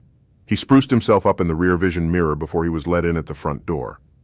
Observing police had no reason to believe that it was anything other than a social visit. Besides, the killer had only ever struck in the afternoon, and only with elderly women. Still, they watched every corner of the house. At 1 p.m., there was no sign of Glover or any sign of life from the house. The police surveillance team became concerned. At 5 p.m., all was still quiet, and at 6 p.m., deciding that all was not well, they got the okay from Hagan to go in. Detective Sergeant Miles O'Toole and Detectives Paul Mager and Paul Jacob noticed the pools of blood almost as soon as they crept in the door. With guns drawn, they tiptoed from room to room, covering each other, but careful not to be caught in a crossfire should the madman leap at them with an axe or a shotgun. They saw a hammer lying in a pool of drying blood on the mat. As they peered further around the doorway, they saw a pair of woman's panties and a man's shirt covered in blood. Then a woman's body came into view. Joan Sinclair's battered head was wrapped in a bundle of blood-soaked towels. She was naked from the waist down and the pantyhose was tied around her neck. Her genitals were damaged, but Glover would later deny sexually interfering with her. It was unmistakably the work of the granny killer. But where was he? Was he waiting in ambush? Detective Mager almost breathed a sigh of relief as he found feet sticking out of the end of the bath. An unconscious, naked, gray-haired, chubby man was lying in the tub. One wrist was slashed and the air was heavy with the smell of alcohol and vomit. The relieved detectives prayed that he was still alive. Their prayers were answered. The man in the bath was John Wayne Glover, the granny killer. After he recovered in the hospital, Glover told police of the final chapter in the granny killer murders. Glover had known Joan Sinclair for some time, and they were extremely fond of each other in a platonic relationship. However, after he entered the house on March 19th, Glover got his hammer out of his briefcase and bashed Mrs. Sinclair about the head with it. Glover then removed her pantyhose and strangled her with them, and with others he found in her bedroom. This sequence of events completely baffled the police. Murdering Mrs. Sinclair was in many ways out of character with the other murders and bashings. Glover rolled Mrs. Sinclair's body over on the mat, wrapped 4 towels around her massive head wound to stem the flow of blood, and then dragged her body across the room, leaving a trail of blood. When he had done that, he ran a bath, washed down a handful of Valium with a bottle of VAT 69, slashed his left wrist, and lay in the tub to die. But he didn't die, and the police were glad of that. They felt that if his action had been successful, then there would always be speculation as to whether Glover was the right man. Glover further brushed away their concerns by confessing to everything. Nonetheless, he frustrated police and psychiatrists alike with his inability or unwillingness to set out the reasons for his acts. The question, why, was repeatedly met with the same answer. I don't know. I just see these ladies and it seems to trigger something. I just have to be violent towards them. When he was charged with murdering 6 elderly women, his wife Gay and their 2 daughters, both in their late teens, were stunned. There had never been the slightest inclination that the man they loved as husband and father was the granny killer. At his trial in November 1991, John Wayne Glover pleaded not guilty to 6 counts of murder on the grounds of diminished responsibility. In other words, Glover claimed that he was temporarily insane when he carried out the murders. The jury did not agree, and it took them just 2.5 hours to find Glover both guilty and sane. Justice Wood sentenced Glover to 6 life terms of imprisonment and said, "The period since January 1989 has been one of intense and serious crime, involving extreme violence inflicted on elderly women, accompanied by the theft or robbery of their property. In any view, the prisoner has shown himself to be an exceedingly dangerous person, and that view was mirrored by the opinions of the psychiatrists who have given evidence at his trial. I have no alternative other than to impose the maximum available sentence, which means that the prisoner will be required to spend the remainder of his natural life in jail. It is inappropriate to express any date as to release on parole. Having regard to those life sentences, this is not a case where the prisoner may ever be released pursuant to order of this court." Then, in 2005, John Wayne Glover finally did something right. He hanged himself in prison on September 9th, closing a sad chapter of the American serial killer history. It was a glorious spring day, perfect for a day out in the forest. Ken Seeley stood in a clearing, looking slowly about him, breathing in clear, fresh country air. It was a far cry from the pollution and stress of Sydney, 2 hours to the north, where he lived and worked. This was the time of the week that he looked forward to the most, when his orienteering club met for their weekly run. Normally, Ken bushwalked or ran the orienteering courses alone, but on Saturday the 19th of September 1992, the club had organized a training day along some of the many trails that crisscrossed the 40,000 acres of the beautiful Belangelo State Forest. Ken thought the forest had never looked so good. Everywhere around him was the lush green vegetation of towering eucalyptus trees and native shrubs, bordered by commercial pine plantations. A stark contrast to the blackened desolation normally left after the many bushfires that had swept through the area in recent times. After a short navigational briefing, Ken and his running partner, Keith Caldwell, set off on the first leg of the run. The sport is not unlike rally driving, where the object is to run a predetermined course within a specified time, reaching and recording various checkpoints along the way. By early afternoon, they were deep in the forest close to one of the most spectacular landmarks of the area, Executioner's Drop, so called because of its sheer fall into a deep, wooded gorge. After recording their previous control points, staggered roughly half a mile apart, they took bearings on the next, control number 4, designated by a large boulder. Approaching the boulder, Ken smelled something bad. As he got closer, the smell became more intense. He thought it was probably a rotting animal carcass. The forest provided a home to many wild animals. Kangaroos, wallabies, and even the elusive dingo roamed free, virtually unhindered by human intervention. Dismissing it from his mind, Ken concentrated on his navigational bearings and was about to move on when Keith called to him from the far side of the boulder. "Can you smell that?" he asked. The smell got stronger as they approached the western side of the boulder. Beneath a small overhang, they found a mound of debris, approximately 7 feet long and 2 feet high. Stepping closer to the pile of branches and decaying leaves, the two men, braving the smell, saw what appeared to be a bone and a patch of hair. They weren't sure it was human until they saw part of a black t-shirt. They both walked slowly around the mound until they got to the northern end of it, where they stopped, staring down at the ground, trying to comprehend what they'd found.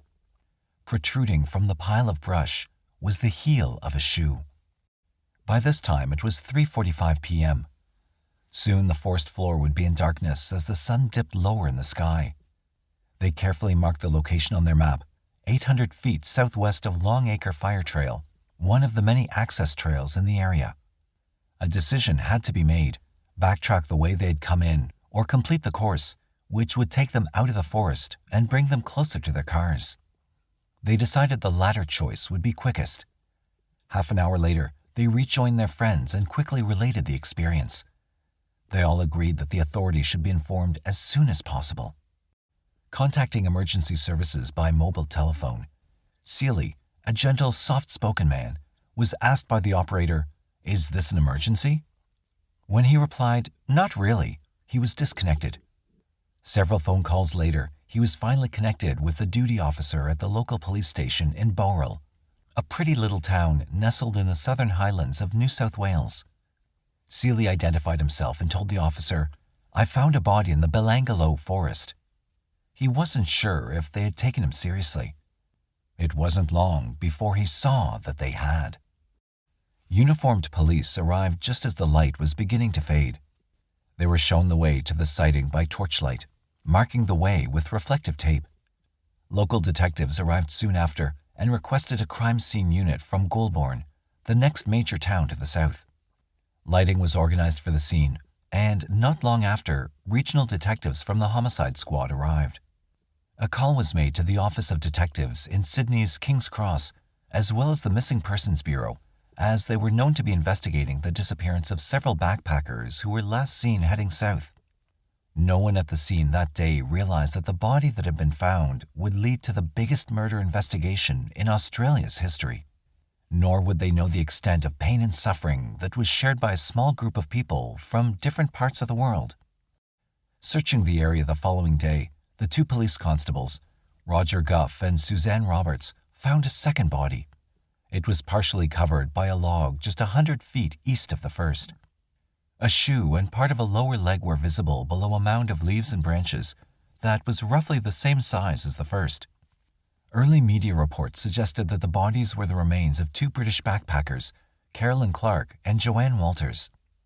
They had been missing for 5 months after leaving King's Cross to travel south together looking for work.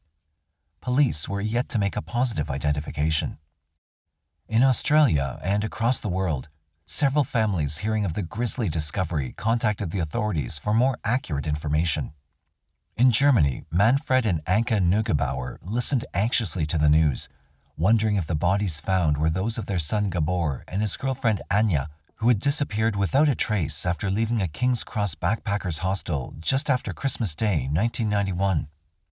Herbert Schmidl, in his home in Regensburg, near Munich, listened also, hoping that neither body was that of his only daughter Simone, who had been missing since leaving Sydney in 1991.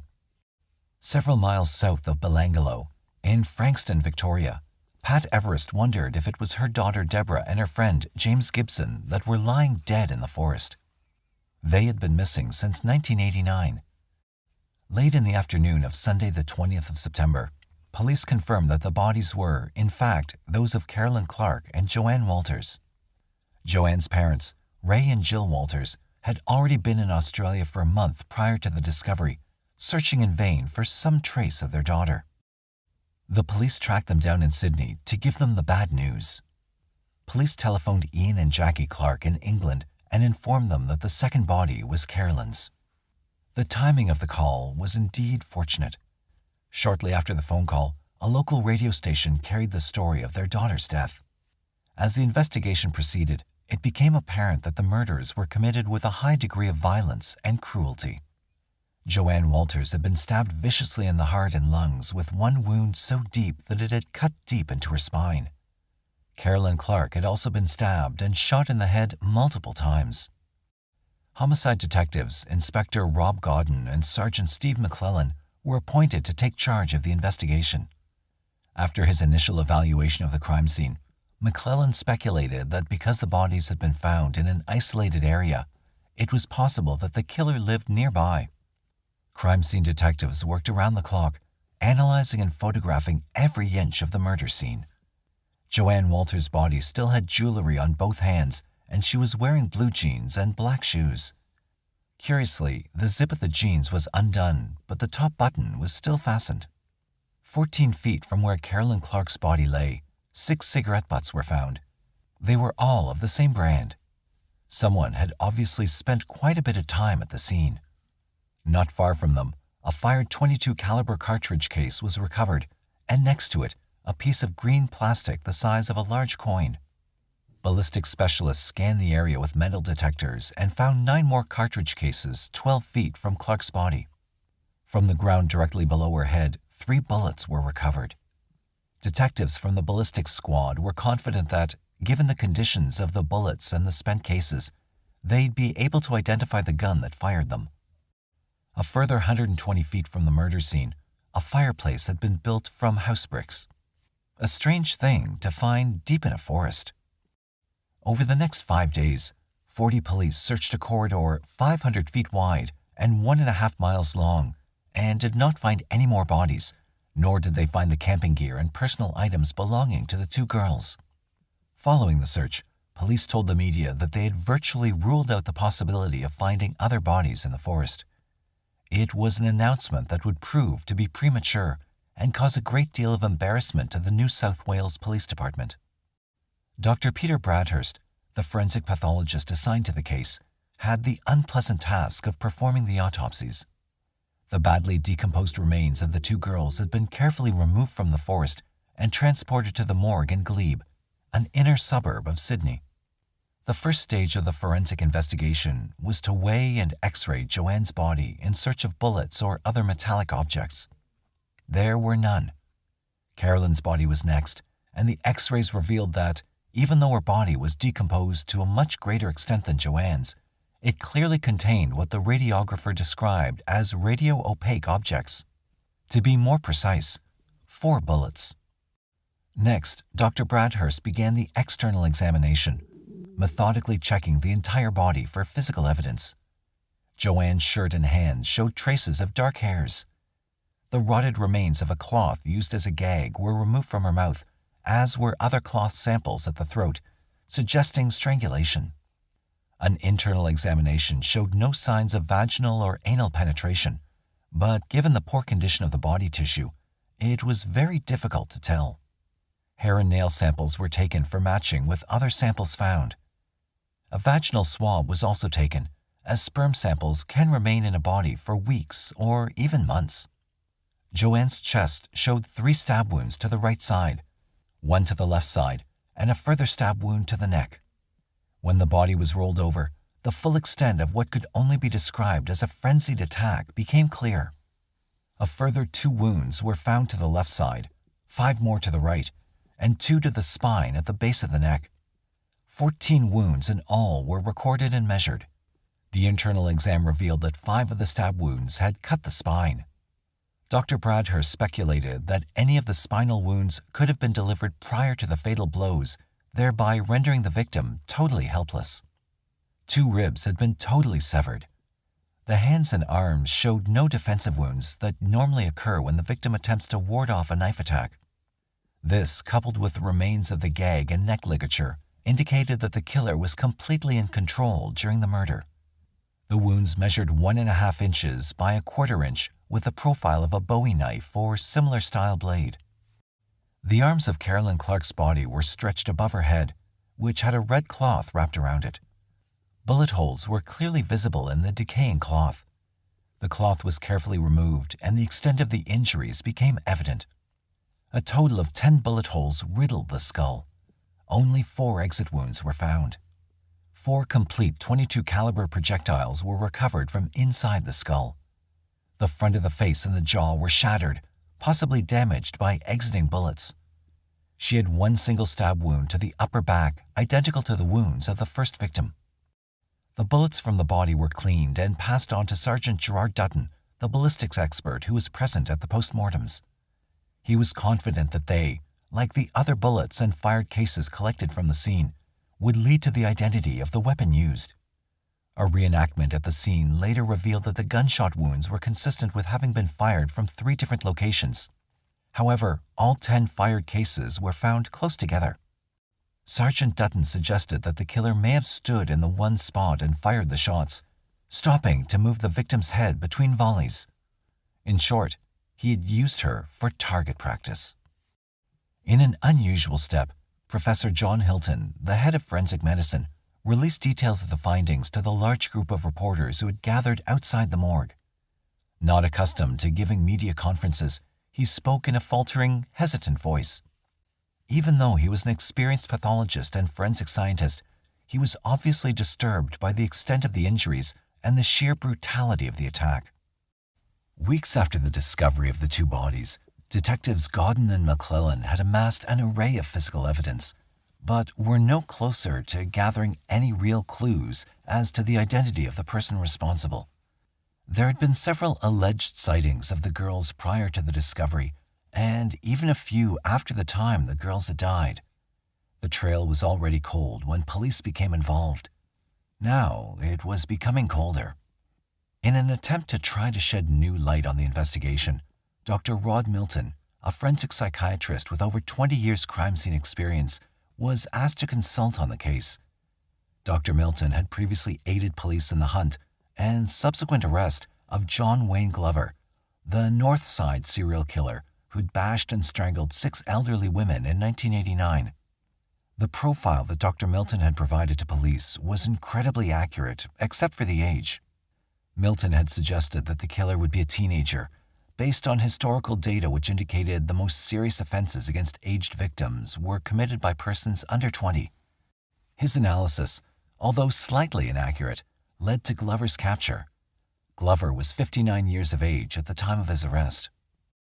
The detectives drove Dr. Milton to Belangelo at his request.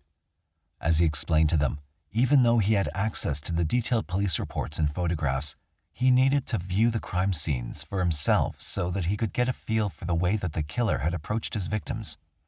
He stepped from the car and walked to the 2 grave sites in turn. After wandering slowly around the area for some time, he sat quietly in the middle of the scene and thought about why the killer had chosen that particular site. Why did he leave the victims the way he did? What was his motivation? His first thought was that the killer was familiar with the area. From experience, he knew that killers very rarely operate in unfamiliar surroundings. This wasn't a crime of opportunity, but rather a planned murder. Walking between the 2 graves, he quizzed the police on the details of the investigation, What was found and where? He pondered the variations between the two deaths. Caroline Clark was killed in a cold and calculated fashion.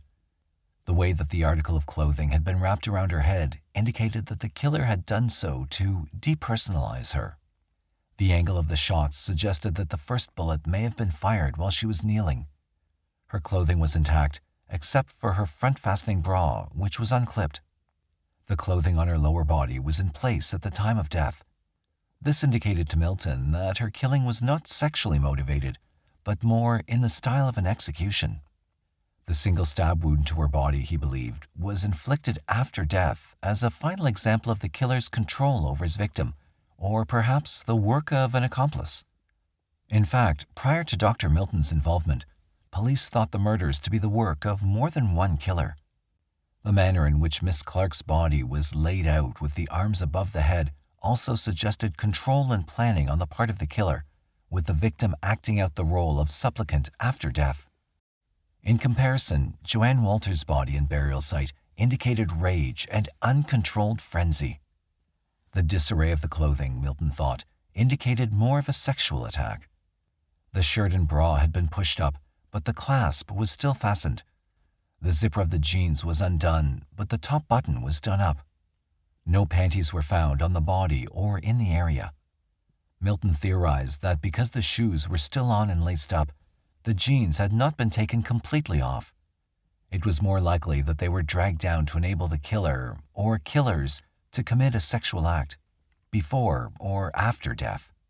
The underwear may have been cut off and taken as a trophy. When asked by the police for a possible motive, the basis of most homicide investigations, Milton uttered a single word: pleasure. He believed that if there were two killers involved, one would be older and dominant. The other, although equally sadistic, would tend to be more submissive. He suggested that they could be brothers, sharing a common interest in guns and hunting, and had probably been involved in other sexually related crimes, either together or separately. Later, at his Sydney office, Dr. Milton recorded his profile in point form. The main offender, he believed, would live on the outskirts of a city in a semi-rural area, be employed in a semi-skilled job, probably out of doors, be involved in an unstable or unsatisfactory relationship, have a history of homosexuality or bisexual activity, have a history of aggression against authority, be aged in his mid-30s. At no time did Dr. Milton give any indication that the deaths were the work of a serial killer. As the end of the year drew closer, the investigation team dwindled in size as the resources were redirected to other crimes. They knew that they would need some startling piece of evidence or a stroke of luck if they were to solve the riddle of the Belangelo killings. Bruce Pryor had been into the Belangelo forest many times over the years collecting firewood. It had become a special place for him. He knew many of the trails, yet there were still many parts of it that he'd not seen. As a local, he'd been watching the reports of the killings with more than a passing interest, and as a parent, he felt deeply for the families of the girls. He couldn't clear it from his mind, and during many trips to the forest, he found himself searching areas that he hadn't been to before without knowing why. The official search had been called off many months before, and the investigation was almost non-existent. The last mention of the case had been a public meeting in the Bowral Town Hall that had been organized by police as a means of jogging the memories of local residents, as they still believed that the killer lived close to the forest. The meeting mentioned other young backpackers who were still unaccounted for. For days after, the thought of more young bodies in the forest tormented him, interrupting his work in his sleep. He set out one morning with no real intention of going to Belangelo, but found himself drawn to the area. He turned down a track that he'd been to before, but instead of driving to the end of it as he usually did, he turned into a small side track called the Maurice Fire Trail. He drove down it and came to a T intersection.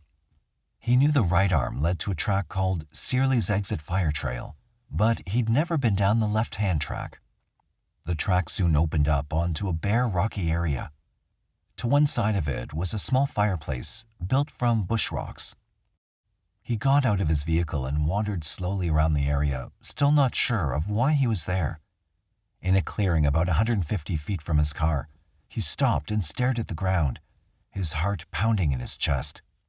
There, at his feet, was a large bone. It looked human. He shook his head, trying to think clearly. Maybe it was from a kangaroo. Tentatively, he lifted the bone and measured it against his own thigh.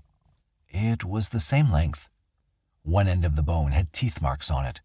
Maybe it was an animal bone. He lay the bone back down where he'd found it and walked further ahead. He walked up an incline, scanning the ground, hoping to find the rest of a kangaroo skeleton. At the top of the ridge, he turned and walked back to his car, but changed direction slightly, walking through an area overgrown with weeds. A flash of white caught his eye. Parting the tangled undergrowth, he saw a sight that raised the hair on the back of his neck. The lifeless eye sockets of a human skull stared up at him. It was small, possibly an older child or a female. Part of the lower jaw was broken away, and as he looked closer, he saw a thin cut in the forehead. It looked like a knife wound. He was unsure of what to do next. Afraid that no one would believe him, he took the skull back to his car and wrapped it in a cloth and drove out of the forest. As he neared the entrance, he saw a vehicle near a small hut that was used by the Orienteering Club. Bruce approached the hut and spoke to John Springett, a local builder who was doing maintenance on the hut. "Do you have a phone here?" he asked. "I have a mobile in the truck. Why? What's up?" Bruce told him of his discovery. "We better call the police." John got a phone book from the clubhouse and Bruce rang Bowrell detectives. He got no answer. He tried the police station instead.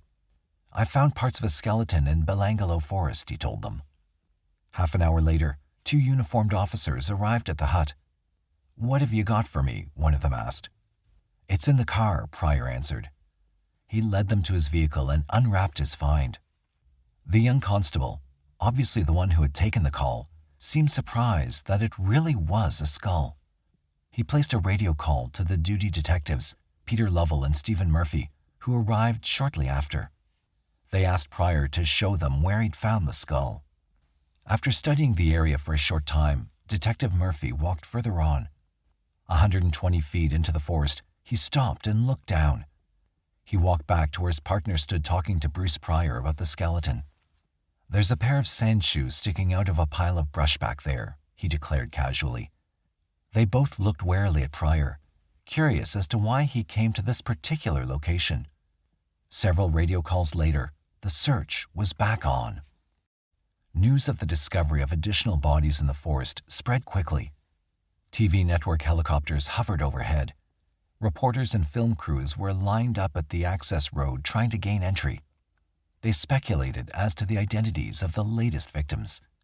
Was it the German couple, or maybe the couple from Victoria? They asked detectives at the scene. The investigators said nothing. Their minds were occupied with their own questions. Had they called off the search too early? Were they searching the wrong areas? How many more bodies were there? One of the searchers found a floppy black felt hat near one of the grave sites. The Sydney Missing Persons Office was contacted, and a review of files indicated that it may have belonged to James Gibson, a young Victorian who was last seen hitchhiking south of the forest in the company with a female friend, Deborah Everest, also from Victoria. They had been missing since 1989. Police had earlier discounted Gibson as a possible victim after his backpack and camera had been found lying beside the road 78 miles north of Belangolo in another small forest area called Gulston Gorge. Police were puzzled. If one of the victims was Gibson, how did his property get to the other side of Sydney? Further investigation of the report indicated that when the pack and camera had been found, they'd been leaning against a guardrail in plain view on the side of a busy road. Were they placed there by the killer in an attempt to divert attention from the southern forest? Crime scene police worked into the night to complete their preliminary investigation and left the scene under heavy police guard.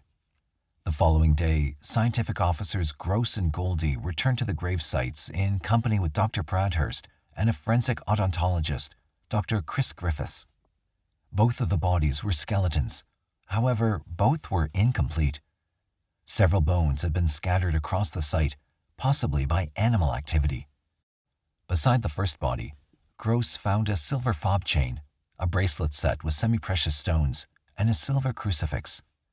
Given the find and the smaller size of the skeleton, it was presumed to be female. The second skeleton was larger and still had a pair of white sneakers laced to the feet. Dr. Griffiths examined the skull and, after cleaning dirt from it, compared the teeth with the dental chart that had been supplied to police earlier. It was a positive match. The body was that of James Gibson. Positive identification of the second body would come later, but police were almost certain that it was Deborah Everest. The remains were carefully removed and taken to the Sydney morgue for reconstruction and post-mortem examination. As well as the skeletons, several bags of decayed matter from the immediate area were also taken. It was not known for sure if they contained vegetable matter or decayed clothing or both. One of the items from James Gibson's remains was easy to identify. It was the complete zipper from a pair of jeans.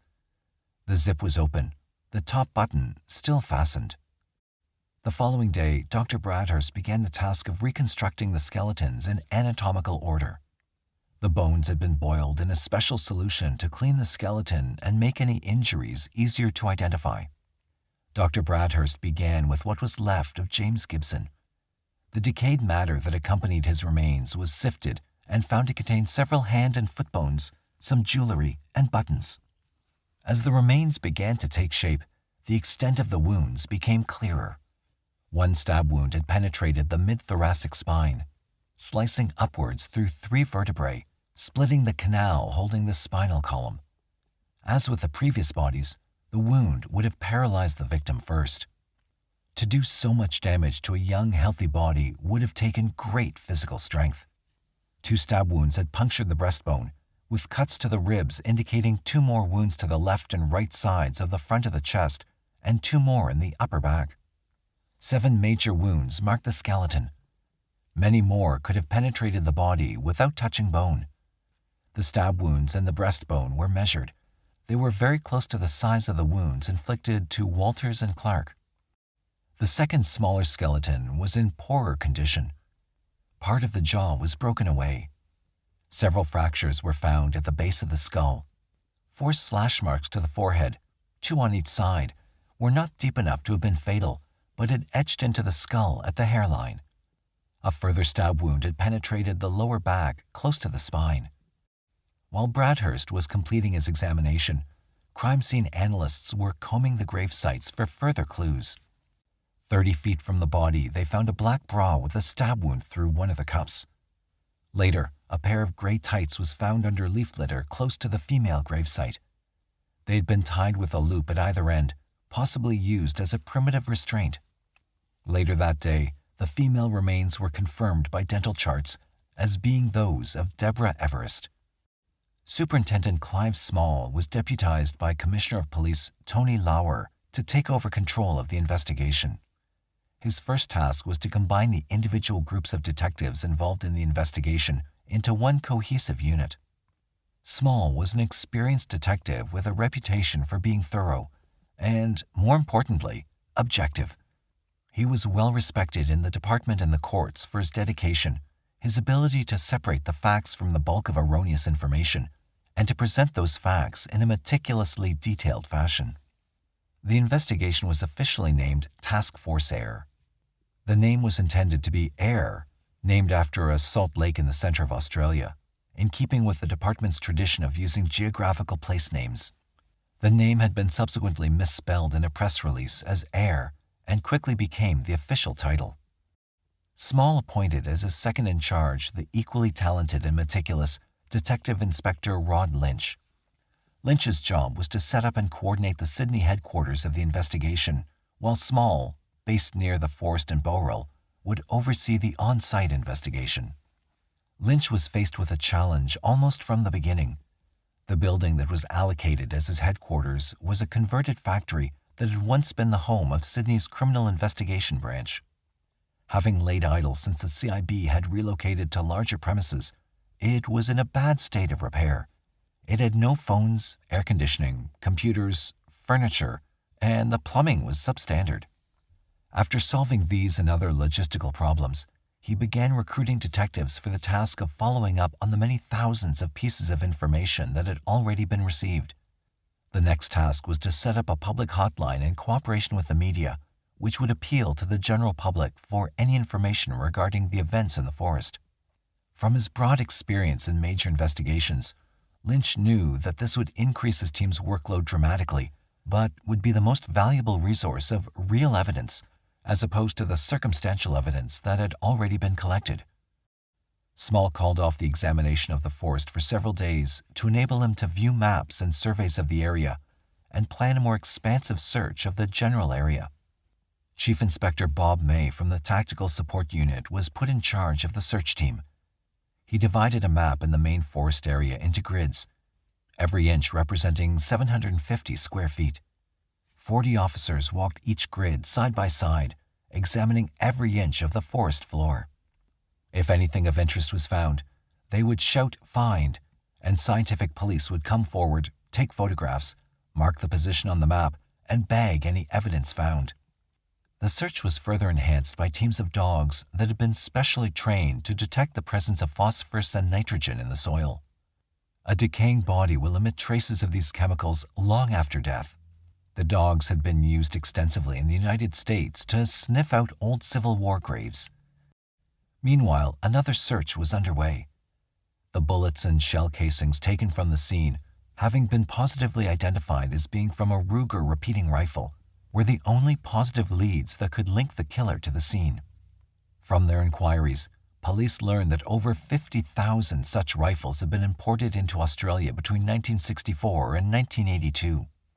The manufacturers provided a list of their distributors in Australia, who in turn provided a list of the gun shops who had purchased them.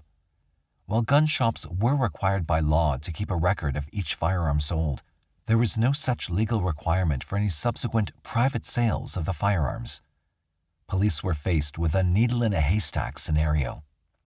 A list of all such weapons owned by residents in the areas surrounding the forest was drawn up with the intention of impounding the rifles for test firings in an attempt to find a match. The plan was leaked to the press, which infuriated investigators, as they believed that the killer, upon hearing the news, would dump the murder weapon. Members of the local gun club were contacted and their weapons examined. One of the members told the detectives that a friend of his had witnessed something suspicious in the forest the previous year. Police later contacted the man, who gave them an incredibly accurate description of two vehicles, one a Ford sedan and the other a four-wheel drive that he saw driving down one of the trails into the forest. He told them that as the first vehicle passed him, he looked in and saw a man driving, and in the back seat were two other men. Between them was a female with a cloth tied around her head like a gag.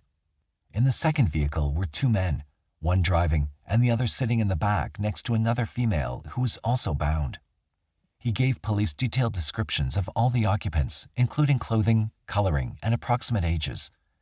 He stated that at the time, he'd written down the details of the number plate of the second vehicle on a scrap of cardboard, but had since lost it. Police typed out an official statement and asked him to read it, and, if he agreed with the details, sign it. He signed his name, Alex Milat. 26 days had passed since Deborah Everest's body had been found in the forest. The searchers were tired. They'd covered most of the allotted search area and were now entering the final gridded section 3 miles east of the last grave. Confidence was running high to the point that the police public relations section were already compiling a press release expressing the opinion that no further bodies would be found in the Belangelo forest. The search team leader, Sergeant Jeff Trichter, led the searchers into a small clearing. A pair of pink women's jeans and a length of blue and yellow rope lay in plain view. Next to them was an empty .22 bullet packet. The find was not unusual, as a lot of strange items had been found that were seemingly unrelated. Moving deeper into the clearing, they found more articles. Empty drink cans riddled with bullet holes, a length of wire bent into loops, cartridge cases, and empty bottles. At the edge of the clearing, Sergeant Trichter saw something that fired warning signals into his brain. A primitive fireplace. Knowing that the final part of the search was going to be intensive, Trichter decided to give his men a lunch break and spend the rest of the day in the area. No sooner had they resumed when one of the men called, "Find." The line stopped and Trichter walked to the edge of the rocky outcrop where Senior Constable Rullis stood with his arm raised. It was a bone, and it looked human. 10 feet further on, at the base of a pile of timber, lay a skull. The site was marked, and the crime scene squad was summoned by radio. Beyond the timber lay the now familiar pile of sticks and brush. Protruding from one end of it was a large bone inside a brown leather hiking boot. Searchers spread out and scoured the area around the grave, but no further remains were found. John Goldie, the senior crime scene investigator, identified the remains as female. She appeared to be alone. A distinctive purple headband was found on the skull. That and the clothing found near the body, after comparisons with missing persons reports, indicated that the skeleton was all that remained of missing German girl Simone Schmidl. The other items mentioned in the report, a large backpack and other camping equipment, were not found. Dr. Chris Griffiths, the forensic odontologist, was summoned to the scene, and shortly after he arrived with his file of dental charts, the body was officially identified as Simone. The young adventurous girl, who her family and friends had called Simmy, had been last seen on January 20th, 1991 in Liverpool, west of Sydney, hitchhiking south. The confident and seasoned traveler, who had seen much of the world, ended her days in a lonely forest thousands of miles away from the safety and security of her home. In Germany, Simone's parents heard the news in the worst possible way, on the radio. They contacted German police for confirmation, and even though Australian authorities had advised them of the discovery, the German police department did not confirm the identification until more than 2 weeks after Simone's remains had been flown home and buried. The original press release was aborted, and another sent out in its place. It basically said that the police now believed that there were more bodies in the forest. Speculation was rife that the next bodies found would be those of the 2 Germans who were still unaccounted for. Simone's body was found still partially dressed, with her shirt and underclothing pushed up around the neck. A pair of green shorts hung on the pelvis with the cord ties undone. Several items of jewelry and 2 coins were found next to the body. The pink jeans were not Simone's, but matched the description of a pair worn by another German girl, Anja Habstead. She and her boyfriend Gabor Negebauer had been missing since December 1991. 2 days later, as the search continued, the remains were transported to Sydney for the post-mortem. Dr. Bradhurst examined the almost complete skeleton. He had no doubt that it was the work of the same killer. There was no injury to the skull. The chest and back showed numerous stab wounds to the left and right sides, front and back, including the telltale knife thrusts to the spinal area, which had severed the spinal column completely. No sooner was he completing his grisly task than he was summoned back to the forest. The message was simple. We found 2 more. Dr. Bradhurst and Dr. Griffiths were conveyed to the scene by police helicopter and taken to the site of the new graves, which lay 150 feet apart at the very edge of the prescribed search area, denoted on the map as Area A. Dr. Griffiths had in his possession the dental charts for the boy, Gabor. The charts for his companion, Anja, had not arrived from Germany. Gabor's remains were under a pile of brush partially covered by a large log. It took several burly police officers to lift it away from the grave. Dr. Griffiths confirmed Gabor's identity. His skeleton was complete with the remains of decayed clothing evident, including a pair of jeans with the zip opened and the top button fastened. The second body, although not officially confirmed as Anja's, was that of a young female. The upper clothing was bunched up around the shoulders, and no lower clothing was found on or near the body. The pink jeans had been found some distance away. The female skeleton had one striking feature. The head and the first 2 vertebrae were missing. No other wounds were evident. On closer examination, Dr. Bradhurst deduced that the head had been severed from the body cleanly by a sharp instrument, possibly a machete or sword. The angle of the cut indicated that the victim had probably been in a kneeling position with her head down when the cut was made. It showed all the signs of some form of ritual decapitation. The task force commander, Clive Small, gave a short media interview near the grave sites. He told reporters that following the discovery of the new bodies, that they were now looking for a serial killer. It came as no surprise. The media had been reporting that opinion since the investigation began. Back at the morgue, Dr. Bradhurst examined Gabor's remains. The mouth contained 2 gags, one that had been tied across the mouth using a reef knot. The other had been placed in the mouth prior to the other being tied. Even though Bradhurst had performed all of the autopsies, he still retained the details of them all in his mind. One thing that didn't escape his attention was the fact that this gag was tied with a different knot. The last gag used, the one on Joanne Walters' body, had been tied in a simple overhand or granny knot. The size of the cloth in the mouth cavity made strangulation very likely. Supportive to this theory was the fractured hyoid bone in the throat, which is usually an indication of manual strangulation. The jaw was fractured in several places. The skull showed 6 bullet entry wounds, 3 from the left rear and the others from the lower rear. One exit wound was found on the right side. Gerald Dutton, the ballistics investigator on the case, was present when the examination of the skull took place. 4 bullets were recovered from inside the skull. A 5th bullet was recovered from the bones of the upper body. Dutton had found no fired cases near the body, and the angle and alignment of the entry wounds versus the exit wounds indicated that 7 bullets had been fired into the skull. When found, the skull had been lying on its side, but after searching the soil under the grave, no spent bullets were recovered. Gabor had not been killed at the gravesite. Later, several fired bullets and empty cartridge packets would be found near the new graves. Over 90 fired cases were found scattered around the area. After examination under a comparison microscope, the cases and bullets were positively identified as the same as those found at the Walters site.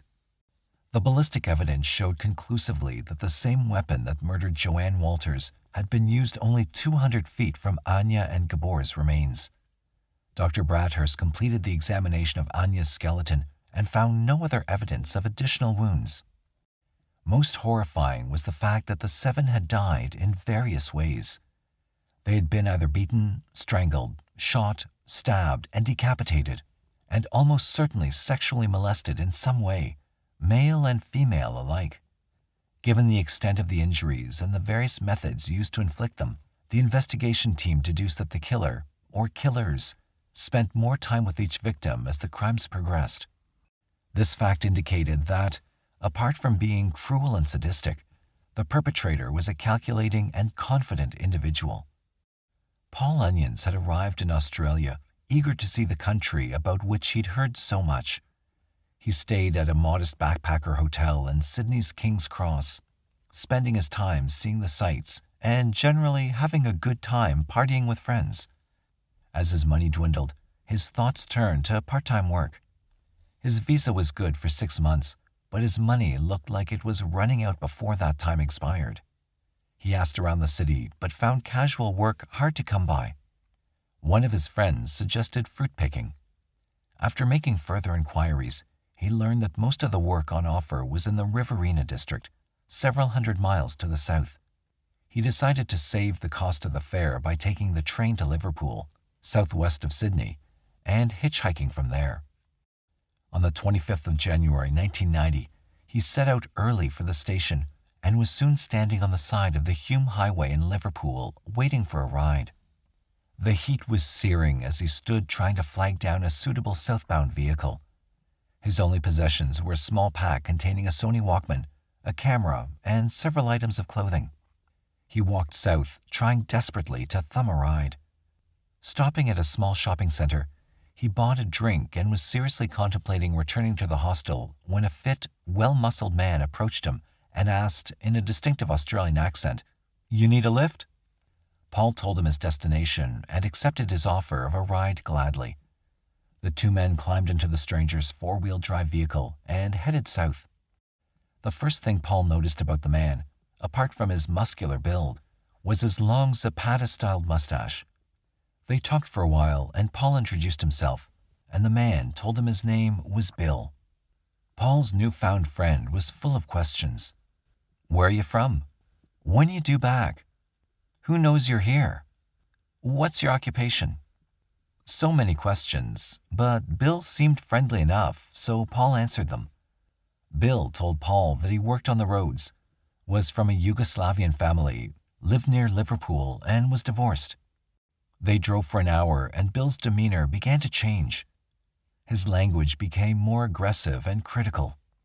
He became agitated and launched into a racist tirade about gooks and pommies, and shortly after became morose and refused to talk. By mid-afternoon, after leaving the southern town of Mittagong, Paul noticed that Bill was acting strangely, varying his speed and looking in the rearview mirror every few seconds. Paul, feeling tired and drained from the trip, began to feel uneasy. Bill leaned forward, adjusting the radio, and said, "I think I'll pull over and get some tapes from the back." As they pulled up on the side of the freeway, Paul looked down and noticed a tray full of tape cassettes in the front console between the seats. As Bill got out, Paul decided to get out as well. "Get back in the car," Bill told him, his voice full of menace. Not wanting to alarm him any further, Paul complied. As soon as they got back in the car, Bill reached under the driver's seat, pulled out a large black revolver, and pointed it at Paul. "This is a robbery," he said. Again, he reached under the seat and produced a coil of rope. Paul, highly alarmed, tried to reason with Bill. "What's going on? What are you doing?" he asked. He was told in a firm but controlled manner, "Shut up and put your seatbelt back on." Paul, scared out of his wits, started to obey, but instead grabbed for the door handle and leapt to the ground. Paul ran away from the car, hearing the words, "Stop or I'll shoot," from behind him. Panicking, he ran into the oncoming traffic, causing cars to swerve alarmingly, trying to avoid this madman on the road. Briefly, he looked back, expecting to see Bill chasing him. Instead, he saw him standing casually by his vehicle, grinning. "Get back here, you," he called. Paul managed to flag down a van. As it slowed, he ran to the grass dividing strip in the middle of the highway. Bill lunged at him from behind, tackling him to the ground. Paul managed to break free and ran to the van and threw himself in front of it. The driver, Joanne Barry, a local resident, slammed on the brakes, and before she could protest, Paul leapt inside the van, screaming, "He's got a gun! Help me!" Joanne, against her better judgment, drove away. In the car were her sister and 4 children. She feared for their safety and was about to ask him to get out. She looked into his face and, seeing his look of terror, decided to take him to the nearest police station, which was in the opposite direction. As she turned the van around, she noticed the other man running back to his car. He looked like he was carrying something. Anxious to put some distance between them, she accelerated rapidly. When they reached Mittagong police station, it was closed. They drove on to the next town, Bowral. Paul related his story to Constable Janet Nicholson at the front desk, describing his attacker, the vehicle, and the pack he'd left behind. He detailed its contents, including his passport and return ticket to England. After filling out a detailed report, Constable Nicholson circulated the man's description and the details of his vehicle via radio and advised Paul to return to the hostel. He explained his financial predicament and was given $20. She explained to him that without a registration number, they had very little chance of locating the suspect vehicle. He went to the British High Commission when he returned to Sydney to replace his passport and to borrow additional funds. He got the passport, but no cash. A woman waiting behind him felt sorry for him and gave him $20. He was amazed at her generosity. Weeks later, after deciding to stay in Australia, he found a well-paying job. His girlfriend arrived from England shortly after, and they traveled around the north of Australia for a few weeks, then left for home. After arriving home, Paul attempted to settle back into a normal life, but over the next year had trouble sleeping and developed a string of mysterious illnesses. Several years later, Paul learned of the discovery of the bodies near where he was attacked. The thought chilled him to the bone as he relived the incident in his mind. Back in Australia, the investigation was still dragging on. over 200 police still searched the forest. At the task force headquarters, thousands of calls regarding the events in Belangolo poured in every week. 2 such calls in particular were interesting. One was from a woman who claimed her boyfriend worked with a man who she thought should be checked out. He owned a property near the forest, drove a 4-wheel drive, and owned a lot of guns. His name was Ivan Milat. The second call was from Joanne Barry, who described the time that she had picked up Paul Onions after his attack. These, like the other calls, had to be recorded and entered into an extensive computer database, which was becoming increasingly overloaded. In short, they were buried under the weight of the many crank calls and alleged sightings. Paul Onions called the Australian High Commission and was given the hotline number of the task force. On the 13th of November 1993, he told the officer who answered the telephones the details of his attack in 1990 and was asked why he hadn't reported it then. When he replied that he had, he expected the officer to ask him where and when and the name of the officer he spoke to. Instead, he was thanked for the information and the call was terminated. When he didn't hear any word weeks later, he decided that his report was of no value and did his best to clear his mind of it. The official search of the forest was suspended on the 17th of November 1993. No more bodies or additional evidence had been found. By December 1993, it was apparent that although an enormous amount of information had been compiled, the investigation wasn't progressing at an acceptable rate. 10,000 running sheets had been assembled, mostly by hand. Of the thousands of calls received over the hotline, police had produced a list of 2,000 persons of interest that callers had suggested may have committed the crimes or had some knowledge of them. The sheer volume of data overloaded the computer system. The program called TIMS, Task Force Information Management System, was made up of multiple databases that stored the information in various subject areas. However, it was unable to cross-reference more than a single inquiry because the system had not been designed to handle the volume and complexities involved in an investigation of such magnitude.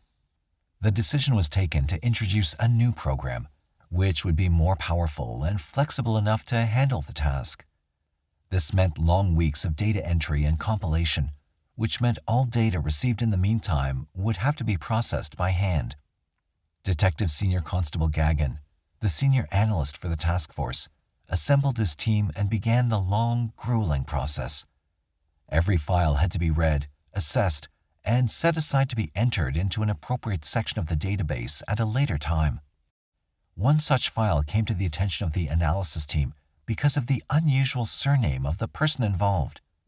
The name was Onions, Paul Onions. They read the report and added it to the lead file for further attention. Several weeks later, a similar report came to light. It was Joanne Barry's statement regarding the Onions incident. It too was filed for further attention. Early in the new year, 37 detectives were working full-time on the investigation. The main focus was tracking down the suspect firearm and ammunition used in the offenses. 2 of the new detectives assigned to the case, Senior Constables Gordon and McCluskey, were given the job of following up on a file that contained 3 separate leads. Gordon looked at the name on the file folder, Milat. Lynn Butler and Paul Douglas were interviewed and confirmed their earlier statements. The third lead was from the woman whose boyfriend had worked with Ivan Milat, but as she hadn't given her name, Douglas decided to go to the company in question, Ready Mix, and ask about Milat. Richard and Ivan Milat had both worked there at one time. They learned that Ivan had been a hard worker and was highly respected. Richard, on the other hand, was remembered as being crazy and unpredictable. Timesheets were requested for both men, but when matched up later with the approximate times and dates of the offenses, Richard was found to have been working on every occasion. However, his brother Ivan had been away from work when each of the murders had taken place. Gordon felt that Milat was fast becoming the prime suspect, but when he raised the subject with his superiors, he was told, "Get more evidence." Gordon searched criminal records and found that Ivan Milat had been found guilty of committing various offenses and had served several years in prison.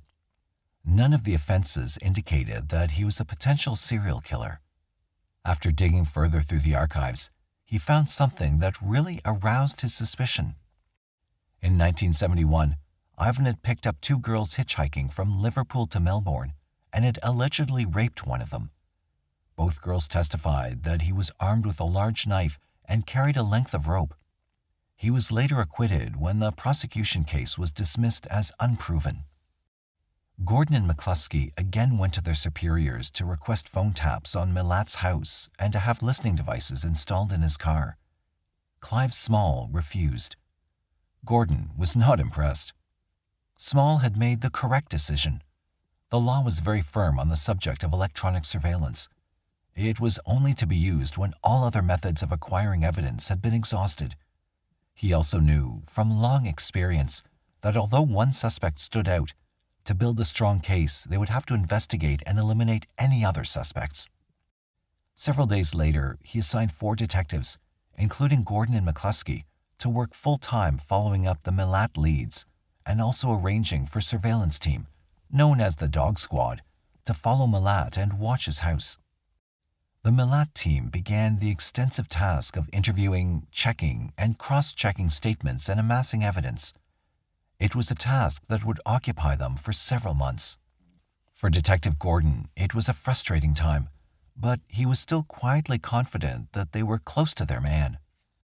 To strengthen his investigation team, Superintendent Small began to assemble a team of experts to examine the motives and state of mind of the type of person that would have committed these hideous crimes. Knowing that the end result of the long and protracted saga that the case had become would be a trial of epic proportions, Small wanted the opinions of several experienced professionals to further enhance and support the weight of evidence. The police psychiatrist, Dr. Rod Milton, was essential to the proceedings. Since the beginning of the case, he'd studied and reviewed every shred of information as it came to hand. He watched carefully as his original profile began to take realistic shape. Small's second choice was Dr. Richard Basham, the Dean of Anthropology at Sydney University. Basham, an American, had assisted police previously with investigations of Asian crime in Australia. His forte was psychological anthropology, but he was well-versed in experimental and clinical psychology. Milton and Basham were wary of each other at first, but came to respect each other's abilities very quickly. Another member was Bob Young, a trained sociologist and computer analyst. His expertise was in research methods and was very experienced in the handling of large amounts of data. Small still believed that the killer lived somewhere in the Southern Highlands, the region that incorporated Belangolo. His plan was to organize a door-to-door survey of the entire area in search of the murder weapon. The panel disagreed. They reasoned that police resources were stretched to the limit as it was.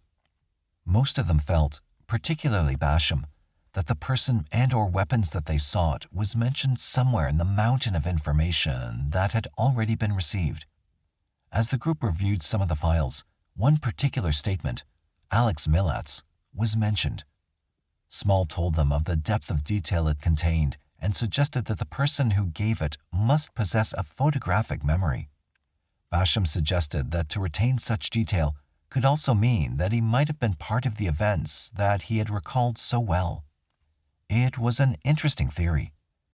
Basham was also of the opinion that more than one person was involved, probably a brother. When part of the ballistic evidence was presented, the panel discussed the scratches that were found on some of the spent projectiles, possibly caused by a crude silencer. Well, a silencer could mean that this man is living in a fantasy world, Basham said.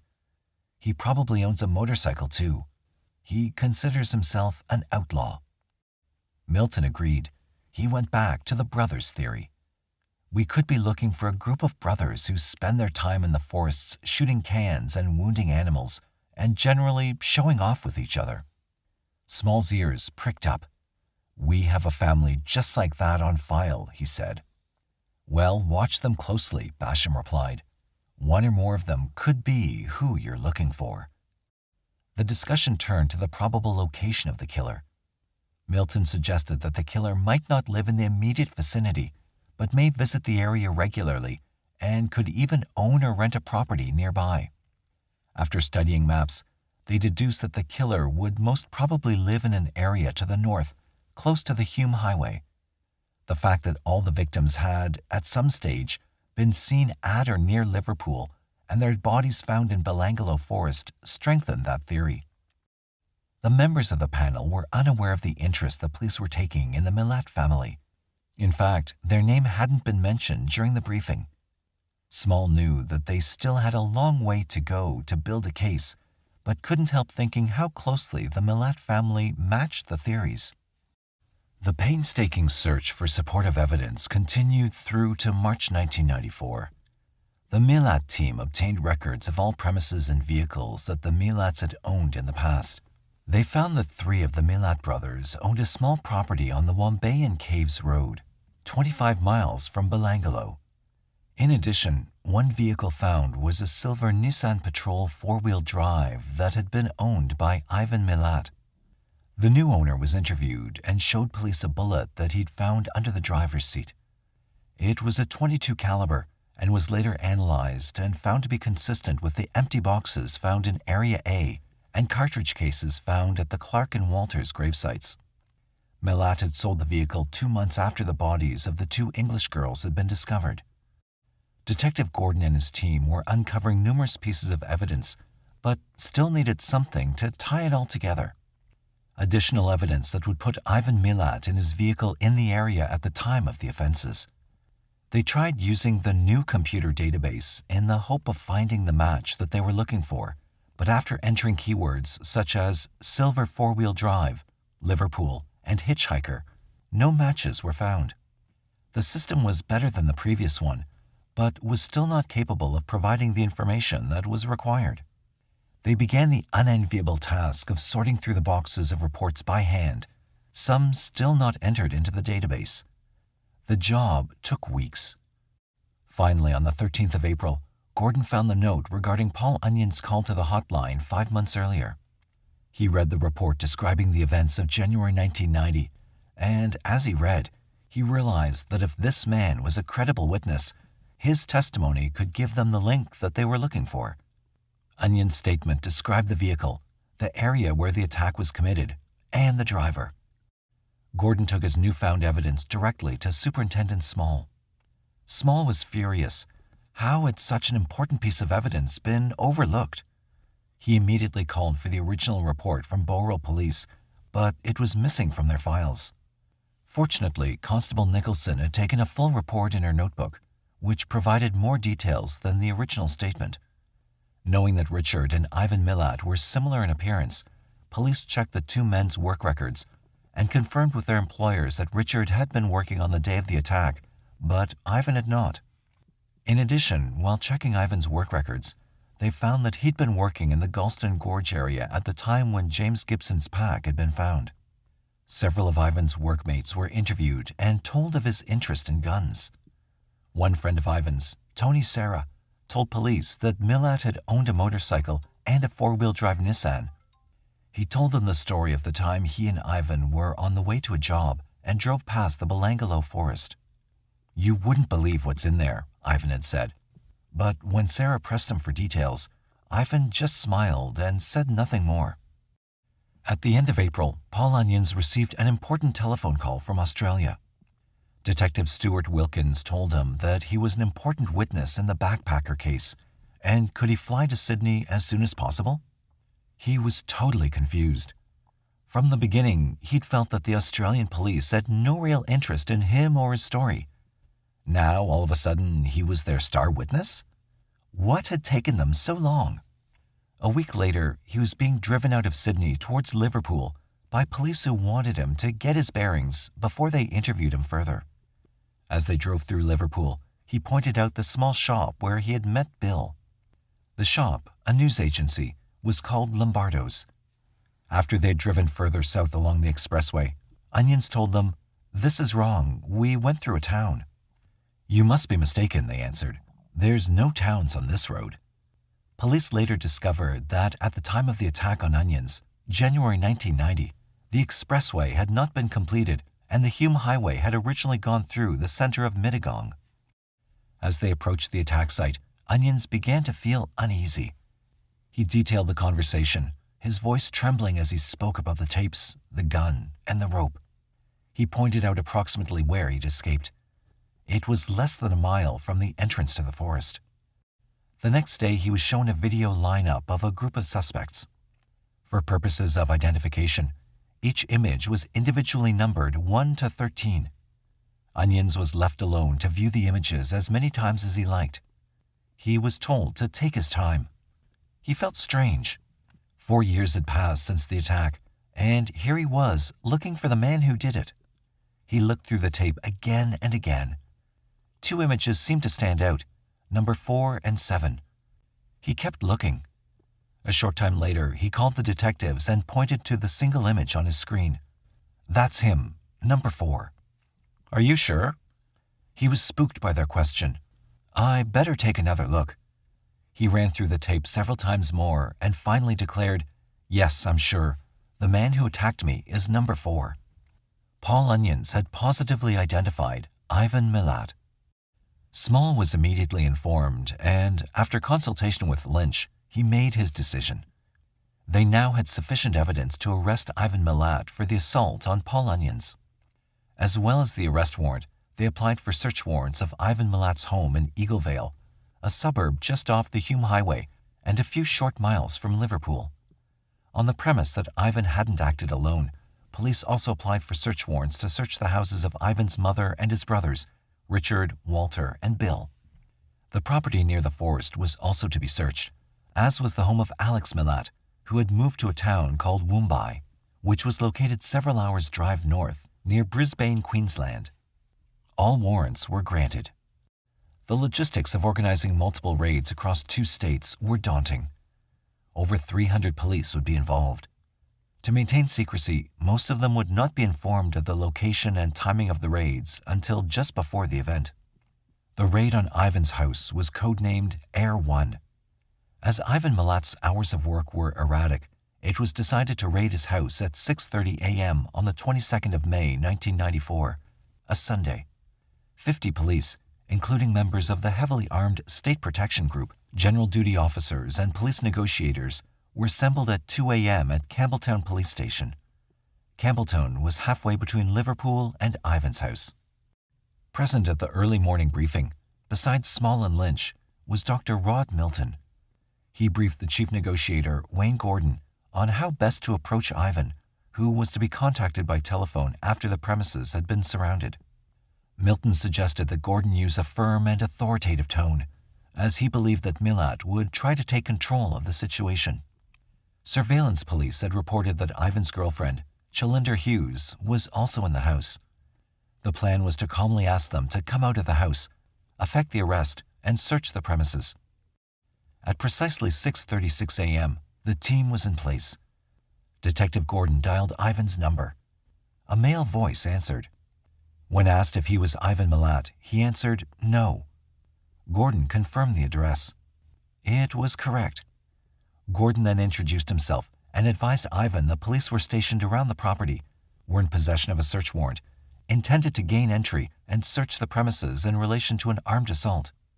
He advised Milat to come out with his girlfriend and surrender to police. Ivan mumbled something and hung up. After several minutes, nothing had happened. Mindful of the guns that Milat was known to possess, police were reluctant to storm the house. The presence of his girlfriend was also a prohibitive factor. Gordon again dialed the house and spoke to Milat a second time. When Gordon asked him why he hadn't come out as requested, Ivan replied that he thought it was a joke. Gordon convinced him that it was no joke. Several minutes later, the front door of number 22 Cinnabar Street, Eaglesvale, opened, and Ivan Milat and Chalinder Hughes stepped onto the front lawn and were taken into custody by 2 members of the State Protection Group. Several more of the group entered the house and swept the house for other occupants. After the premises were secured, the search began. Ivan was handcuffed and advised of his rights. He was also advised that he was to be questioned in relation to 7 bodies that had been recovered from the Belangolo State Forest. In reply, Milat said, "I don't know what you're talking about." The specialist search team was comprised of Gerald Dutton, the ballistics expert, Andy Gross, the senior crime scene investigator, and 2 other detectives. They began a methodical search of the four-bedroom house. At the other premises, the additional raids had gone smoothly. Police were beginning to search each of the homes at virtually the same time. The first item found in Ivan's house was a postcard. He was asked who it was from. He replied that it was from a friend in New Zealand. It began with the words, "Hi, Bill." Ivan was asked if he was also known as Bill. He replied, "No, it must have been a mistake." When a bullet was found in one of the bedrooms, police asked Ivan if he owned any firearms. He said that he didn't. When asked about the bullet, he said it was left from when he went shooting with his brother. The rooms were searched one at a time. In the second bedroom, 2 sleeping bags were found in a wardrobe. They were later identified as belonging to Simone Schmidl and Deborah Everest. In one of the other bedrooms, a bag was found containing several personal items that indicated that it was Ivan's work bag. He confirmed that fact to police. Also in the bag was a Bowie-style knife, 12 inches long. In the same bedroom was a technical manual for the road-making machine that Ivan operated at work. Inside it was a small book that sparked Dutton's interest. It was an owner's instruction manual for a Ruger .22 caliber rifle. Ivan refused to comment on the find. A photo album contained a photograph of a Harley-Davidson motorcycle and a holster. In the holster was what looked to Dutton like a Colt .45 handgun. It was the type that Onions had described. A box of .45 ammunition was later found in Ivan's bedroom. One other framed photograph showed Chalinder Hughes wearing a striped Benetton top. It was identical to a top that Carolyn Clark owned. The garage, which was attached to the house, was next. On a rack of portable shelving against a wall, a nylon sleeping bag cover was found. It contained a rolled tent. Wrapped around the tent was a purple headband, identical to the one found around Simone Schmidl's skull. Also in the bag was a homemade silencer. When Milat was taken into the garage and asked about the bag, he stated that he had never seen it before. The ceiling of the garage had a manhole which opened into the roof cavity. One team member climbed a ladder to search it. Nothing was found until the insulation material was removed. Tucked inside one of the wall cavities was a plastic bag. It contained what looked like gun parts. Dutton was summoned and identified the parts as being a complete breech block assembly, a trigger, and a magazine. All were from a Ruger .22 rifle. Another object was below it in the cavity, but was beyond reach. Finally, after unsuccessfully trying to retrieve it, police resorted to cutting a hole in the adjoining wall and found that it was the rotary magazine from the same weapon. Milat was taken from the house and conveyed to Campbellton Police Station, where he was questioned. The entire interview was recorded on both video and audio tape. During the interview, Milat was evasive and uncooperative. The interview finished an hour later, and Ivan was then charged with the robbery and attempted murder of Paul Onions. Back at his house, police had found electrical tape, cable ties, and a bag of yellow and blue ropes similar to those found at the crime scenes. After searching more thoroughly inside a bedroom wardrobe, another part of the Ruger rifle was found hidden inside a leather work boot. More camping and cooking equipment was found in the kitchen pantry that belonged to Simone Schmidl. The police had hoped that they would find some evidence linking Milat to the murders, but were completely unprepared for the amount of property that was found. As the search progressed, more items came to light. A camera, which proved to be Carolyn Clark's, and a water canteen which had a scratched area on it as though a mark had been erased. Later, subjected to light analysis, the name Simi could be clearly seen. A fully loaded Browning automatic pistol was found wedged under the washing machine. At the other locations, more evidence was found. Rifles, shotguns, knives, crossbows, and an incredible amount of ammunition. Nearly all the camping gear belonging to the victims was found in the raids. The most disturbing find of all was unearthed in a locked cupboard in the house of Margaret Milat, Ivan's mother, a long, curved cavalry sword. Gerald Dutton, the ballistics expert, had been working on the case since the first fired cases and bullets had been recovered from the forest. He worked long hours examining all the ballistic evidence and was eventually rewarded for his diligence. The fired cases and several of the bullets matched the Ruger .22 rifle that was found in Ivan Milat's home. Ivan Robert Marco Milat was charged with the murders of the 7 backpackers and was committed to stand trial. At a bail hearing, several weeks after the arrest, Ivan dismissed his lawyer after being advised by his counsel to plead guilty. Ironically, it was the same lawyer that had won him an acquittal during the 1971 alleged rape trial. The trial was set down for June 1995. But Ivan Milat did not stand trial in June. In fact, it was almost a year before the case came to court. It was delayed while Milat's lawyers argued with the state's legal aid office over their rate of pay.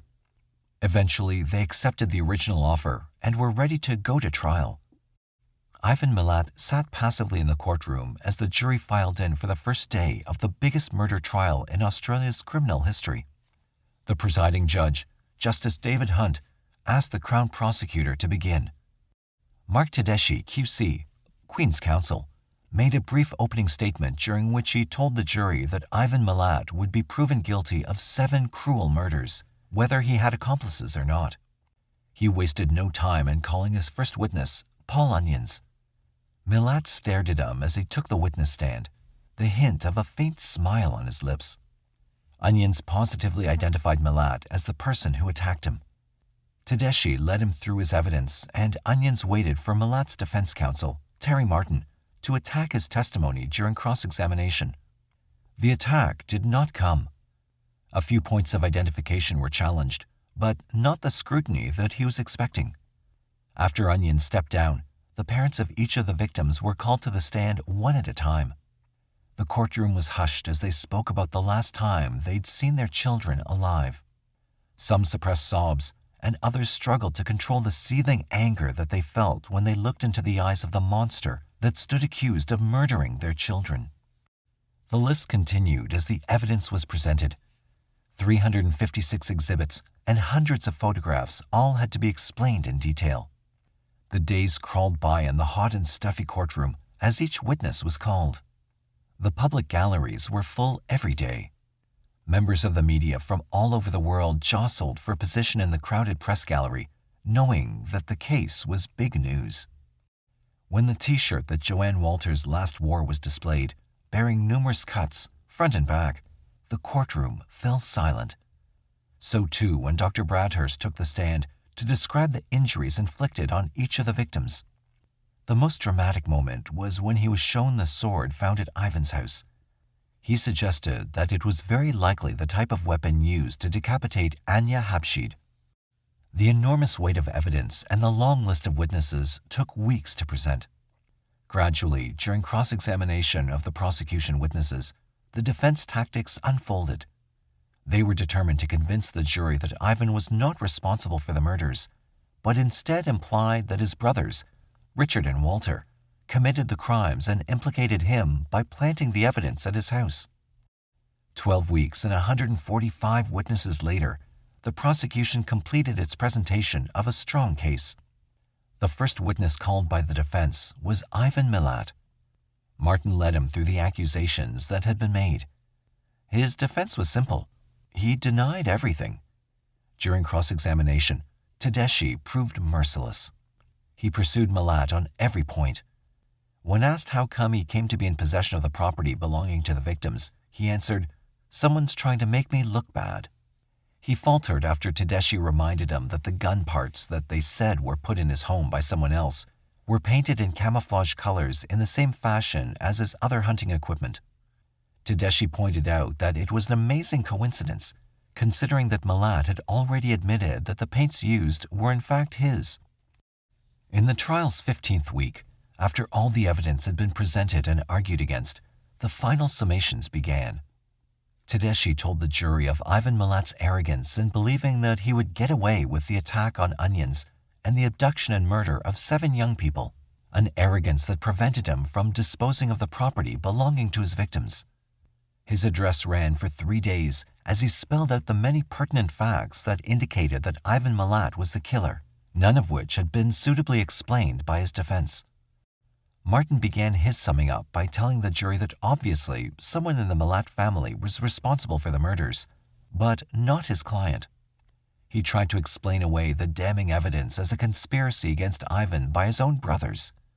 he began to narrow down his attack, suggesting that Richard made the comments about the murders to his friends at work and may have been in a position to commit all 8 crimes, even though he was at work at the times of the offenses. He ended his comments in the same vein. His client, Ivan Milat, had been set up. Justice Hunt took 2 days to summarize the evidence for the jury. At 2:42 p.m. on the 24th of July, he sent the jury out to consider their verdict. 3 days passed, still no verdict. Meanwhile, the Milat family, confident of an acquittal, made plans for a celebratory dinner. A strange ritual, considering Ivan's defense was based on the implication of members of his own family. On Saturday, the 27th of July, 1995, the remaining jurors filed into the courtroom to deliver their verdict. Justice Hunt asked Ivan to stand as the jury foreman read the verdicts. As each of the 8 charges were read, the verdict was the same: guilty. Ivan Milat was asked if he had anything to say. He replied, "I'm not guilty of it. That's all I have to say." The sentences were then handed down. For the attack on Paul Onions, 6 years imprisonment. For the remaining 7 counts of willful murder, a life sentence for each. Ivan Milat was sentenced to prison for the term of his natural life. On the Sunday following his conviction, Ivan was transported to a maximum security prison in Maitland, southwest of Sydney. After the normal prison induction of showers and the issue of bedding, Milat was welcomed to the jail in a manner that he could not have expected. While waiting in line to be assigned to a cell, he was approached by a tall, well-built inmate and punched to the ground. Despite his bad start, Ivan settled into prison life in a cell in A-Wing. Several months later, on the 17th of July, he was involved in a foiled escape attempt that was masterminded by George Savas, a former city councilman who was serving time for drug trafficking. Ironically, Ivan was immediately transferred to the high-security wing of Goulburn Jail, only a few short miles from Belangolo Forest. The next day, Savas was found hanged in his cell. To this date, Ivan Milat has not been charged for his part in the escape attempt. As a follow-up to the Milat story, several reporters approached members of Ivan's family for interviews. Some of them refused. Others demanded money. Richard Milat, when asked by the press if he feared he would be arrested in relation to the murders, replied, "Not really. If they wanted me, they'd have me by now." Margaret, Ivan's mother, was shocked by the sentence handed down on her son, but told reporters, if he did these crimes, then he deserves to be punished. Other reporters tracked Ivan's brother Boris down to a secret location, where he was supposedly hiding from his family. When asked if he thought that Ivan was innocent, he answered, "All my brothers are capable of extreme violence, given the right time and place, individually." He continued, "The things I can tell you are much worse than what Ivan's meant to have done. Everywhere he's worked, people have disappeared. I know where he's been." He then asked the reporters if they thought Ivan was guilty. They replied that they did. "If Ivan's done these murders," he told them, "I reckon he's done a hell of a lot more." "How many?" they asked. His reply was disturbing. "About 28. Ivan Milat to this day continues to profess his innocence. He's formed a support group that lobbies the government for his release. Ivan Milat was moved to solitary confinement after prison officers found a hacksaw blade hidden in his cell. The searchers, using a metal detector, found the blade inside a packet of biscuits. At the time of the routine search, Milat was already segregated from other prisoners in the maximum security wing of Goulburn Jail. He's indicated that he'll attempt escape at every opportunity. While in prison, Ivan Milat turned to self-mutilation in an attempt to jumpstart his appeal to the High Court in Sydney. He hoped that by swallowing razor blades, staples, and a spring from a toilet mechanism, and periodically starving himself, he would get the judge's attention and maybe get the process moving a little faster. However, Ivan's desperate ploy failed to work. In July 2001, Judge William Gummow refused Milat's appeal, stating that there's no reason to doubt the correctness of the decision of the New South Wales Criminal Court of Appeal, the AP Worldstream reported. Many, especially the victims' families, were relieved by the court's decision because it would ensure that Ivan would spend the rest of his natural life behind bars. There was little doubt that if he were ever released early, he would likely kill again and again. Of course, Ivan denies that he's capable of ever doing such a thing, and continues to profess his innocence in the 7 murders for which he was earlier convicted. Despite Ivan's declarations, investigators have tried to link him to a further 6 disappearances of young women between 1978 and 1980. All of the women are thought to be dead, even though none of their bodies have ever been found. At the time of the girls' disappearances, Ivan allegedly worked or lived in close proximity to where they were last seen. Ivan's murderous record has led to his being suspected in their probable murders, although there's no evidence directly linking him to any of the cases. Ivan was ordered to give evidence at an inquest in the summer of 2001 into 3 of the girls' disappearances. During the inquiry, he was questioned about Leanne Goodall, 20, Robin Hickey, 17, and Amanda Robinson, 14, all of whom went missing from New South Wales and Newcastle in 1978 and 1979. According to an article by Tony Larner in the Sunday Mercury, detectives reopened the files on the 3 missing women after the discovery of a female jawbone on a Newcastle beach in March 1998, which was, incidentally, not linked to either woman. Nonetheless, Ivan worked with a road crew just minutes from where 2 of the women were last seen. During the line of questioning, Ivan looked directly at the families of the girls and firmly stated that he had nothing to do with their disappearance, Denise McNamara said in an AAP General News article. Based on a lack of evidence, he has not been formally charged. During another inquiry in 2003, Ivan was questioned into the disappearances of 2 20-year-old nurses, Gillian Jameson and Deborah Balkan, who were last seen leaving a hotel with a man in dirty work clothes, the AAP General News reported in December 2003. The article stated that at the time, Ivan was working at the Department of Main Roads, now the RTA, less than 2 kilometers from the hotel. Ivan flatly denied having anything to do with the women, and the investigation against him was stalled due to a lack of evidence. In 2005, he was questioned about another girl who went missing while hitchhiking home in January 1980, named Annette Briffa, 18. She never made it home and was thought murdered.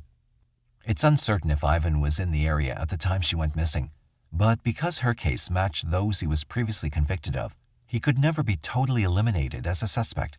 Deputy State Coroner Karl Milovanovich was quoted saying in a January 2005 AAP article, "The reality is, there is a chance that Ivan could have murdered more women than those for which he was convicted. However, unless he confesses, no one will ever know the true number of victims attributed to him. Thus, investigators are simply left to guess, hoping to one day strike it lucky and close one of the many unsolved cases that haunt the region."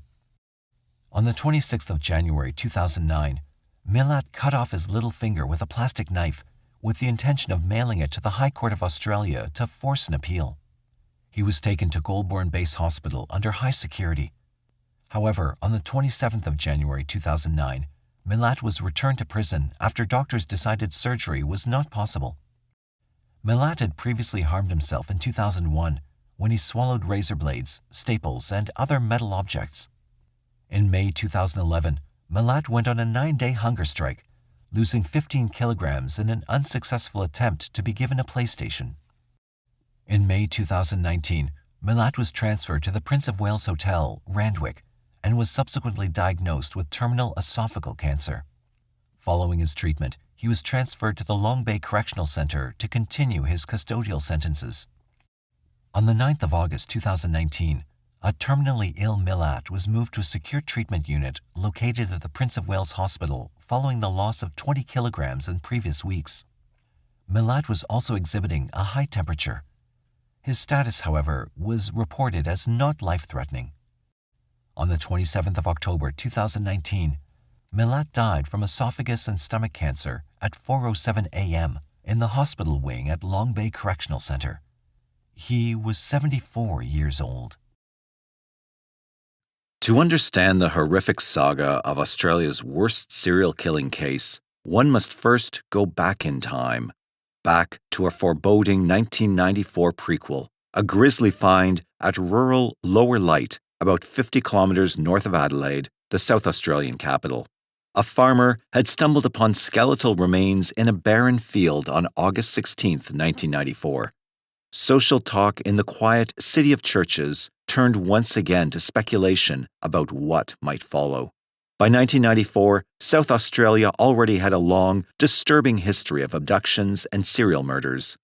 Yet no one versed in the beautiful city's bizarre heritage could have predicted the sequel to that single body find, a complex web of murder and fraud. Like the case's vault of horrors itself, the lower light corpse's significance would not be revealed until 1999. When a body is found in South Australia and the police announce foul play, a sickening sense of déjà vu grips both the media and public imagination. A brief review of some notorious cases explains why. Established in 1837, Adelaide, the city, was well conceived. Originally planned by military engineer Colonel William Light, it was laid out with impressive foresight and intelligence. Light envisioned a series of city squares, connected by wide streets, laced with gardens, and surrounded by parklands. The site he chose for his orderly, open-plan city was ideal. Adelaide would grow between a mountain and the sea. And though built in the driest state in Earth's driest continent, fresh water would be in ample supply. The River Torrens winds from rocky gorges in the Mount Lofty ranges through the coastal plains to the sea. Colonial planning also aligned with Light's vision. When most other Australian cities were primarily penal settlements, Adelaide was stocked exclusively with free settlers. But beneath this cultured exterior has always lurked a propensity for brutal crimes. Colonel Light's statue in North Adelaide looks down on the panorama of a magnificent city centre and on many terrible crime scenes. Controversial author Salman Rushdie visited Adelaide in the 1980s and later declared it a perfect setting for a Stephen King novel or horror film, adding that sleepy conservative towns are where those things happen. Australia Day, 1966, in the midst of post-war optimism and an economic boom, saw Adelaide shocked by a presumed triple abduction murder. The victims were children, Jane, Arna, and Grant Beaumont, aged 9, 7, and 4 respectively, vanished after leaving their home for nearby Glenelg Beach, never to be seen again. As if to signal trends to come, the case prefigured the horrors that were to befall Adelaide in the 1970s. For locals, a string of multiple crime cases almost eclipsed other seminal events of the decade, such as Vietnam, the peace movement, and even the Apollo moon landing. The chilling words, serial killings, came to apply to South Australia long before the expression entered popular speech around the world. The decade kicked off with a heart-rending tragedy, a domestic killing spree. In September of 1971, Clifford Cecil Bartholomew was charged with the shooting murder of 10 of his relatives at Hope Forest near Adelaide. Among the dead, Mrs. Heather Bartholomew, a baby, and a group of siblings aged from 4 to 19. Pleading guilty to the murder of his wife in November of that year, Clifford Bartholomew was sentenced to death but ultimately served only 8 years imprisonment. In August of 1973, Joanne Ratcliffe, 11, and her friend Kirsty Gordon, 4, attended an Australian rules football match at Adelaide Oval with Joanne's parents. Presumed intercepted en route to the toilets by an unknown offender at the three-quarter time break, they were never heard from again. South Australia reeled, recalling the Beaumonts. Both the police and public speculated that the same predator might be responsible for both abductions. But despite exhaustive inquiries, each case remained unsolved. Out mushrooming on public holiday Anzac Day in 1978, a man discovered the body of a young woman in scrubland near Truro, about 80 kilometers north of Adelaide. Though sparsely populated, Truro lies near the world-famous Barossa Valley wine district. Related corpses were soon unearthed near Murray Bridge, a river town to the east of Adelaide, and in a northern suburb's rubbish dump. While the modus operandi was variant, one victim had been shot, another beaten and stabbed. All had disappeared between December 1976 and February 1977. It was also later established that each had been abducted from either Adelaide city centre or northern suburbs. Police soon connected further disappearances of teenage girls, though no suspects were identified until 1979. By then, the case locals simply called Truro encompassed 7 victims, aged 15 to 26. James William Miller, one of two men ultimately found responsible for the murders, had made statements incriminating himself to his former lover, Christopher Robin Worrell. Worrell, a handsome young bisexual with a prison history, had been killed in a traffic accident 2 days after the disappearance of the last victim in February 1977. Miller led police to where he and Worrell had buried or hidden their other victims, as far apart as Portgauler on the South Australian coast, Gilman on the outskirts of the city, and further sites at the killer's main graveyard near Truro. In March 1980, Miller was found guilty of the murders of 6 of the 7 victims and sentenced to life imprisonment. Worrell, some suggested, had already been dealt with by a higher court. But even before Miller's conviction, another serial case was alarming Adelaide from 1979 onwards. The mutilated body of Alan Barnes, 17, appeared on the banks of a reservoir north of Adelaide a week after his disappearance. Blood loss from massive anal injuries was cited as the cause of death. 2 months later, Neil Muir, 25, was found beside the saltwater Port River, Port Adelaide, his body diced and sealed in plastic garbage bags.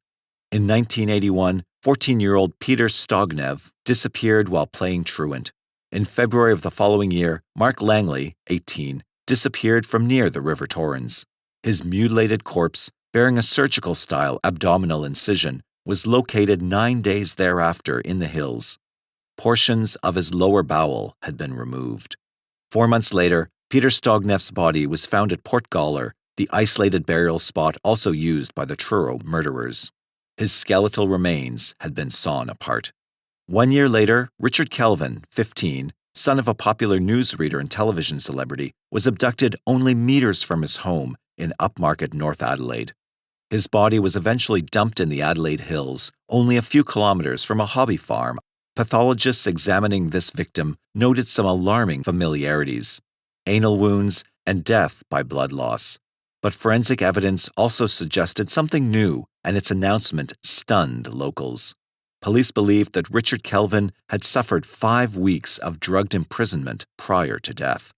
The media were soon reporting on the rumored existence of a well-organized homosexual serial killer gang dubbed The Family. Popular gossip held that the family preyed on young men in order to make snuff movies featuring on-camera sexual murders. The hearts of Adelaide people went out to young Richard Kelvin's high-profile and publicly courageous parents. For many Adelaideans, the taking of his son felt like an attack on the family of an old friend. More sensational speculation followed.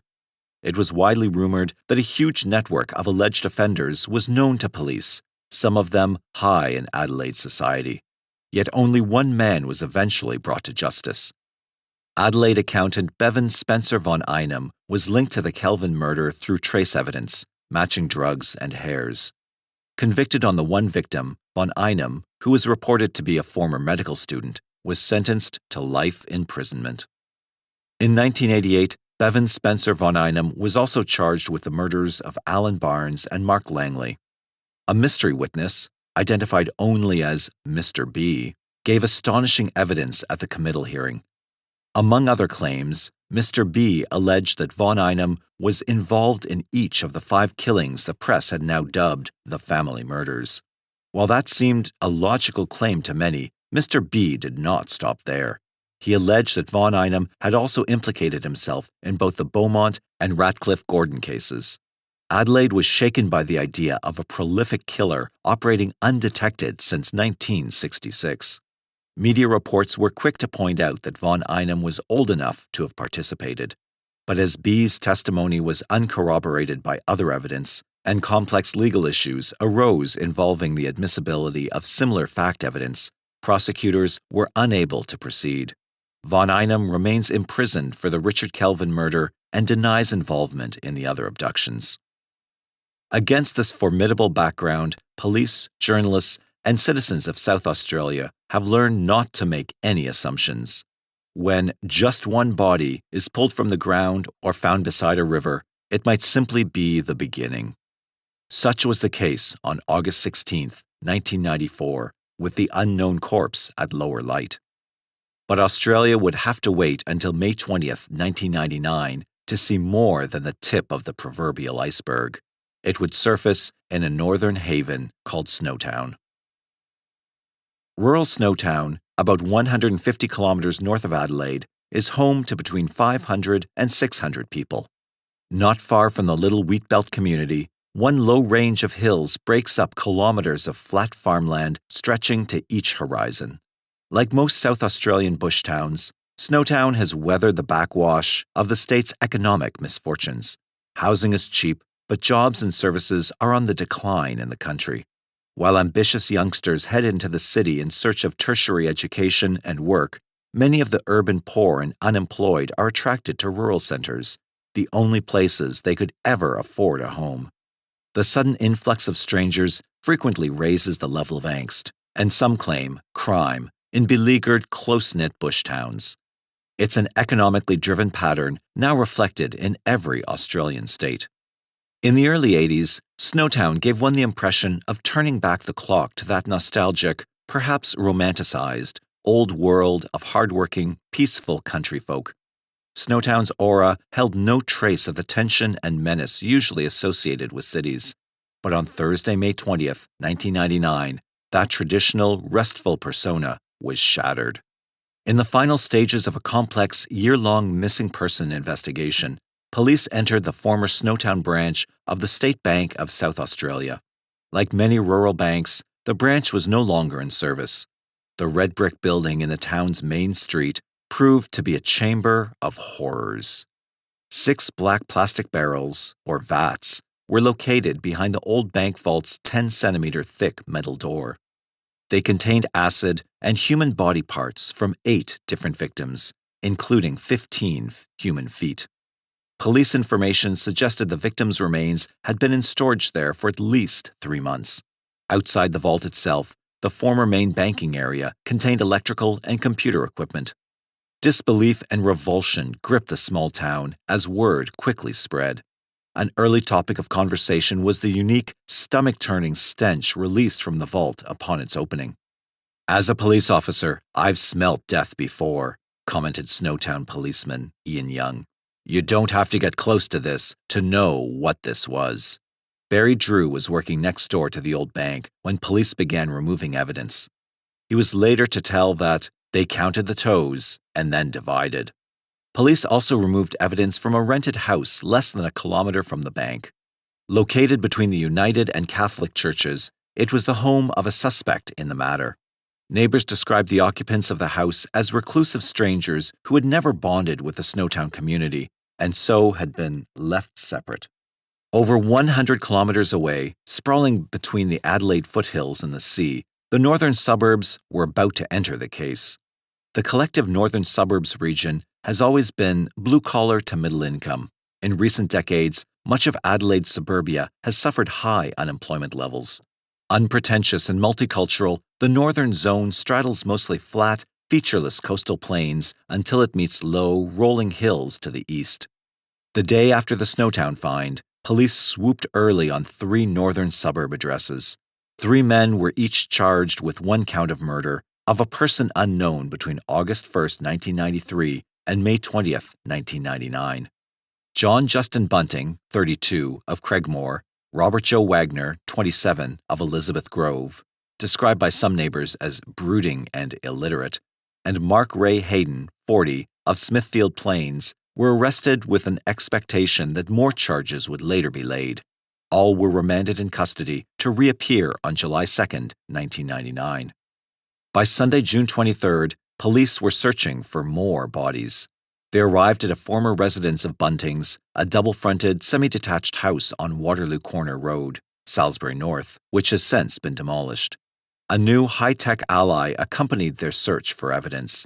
Instead of the traditional cadaver dogs and methane probes, investigators employed ground-penetrating radar, a spin-off of technology developed to find plastic landmines in the 1982 Falklands War. The compact invention had already proved itself in finding bodies in Britain's infamous 1994 House of Horrors case involving serial killer Fred West. Police broke up a concrete slab just outside the public housing property's back door. Apparently, the suspected gravesite had also once been covered by a rainwater tank.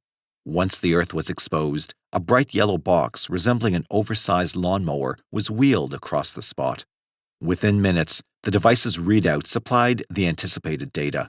An area of about 2 meters square had been disturbed, then refilled.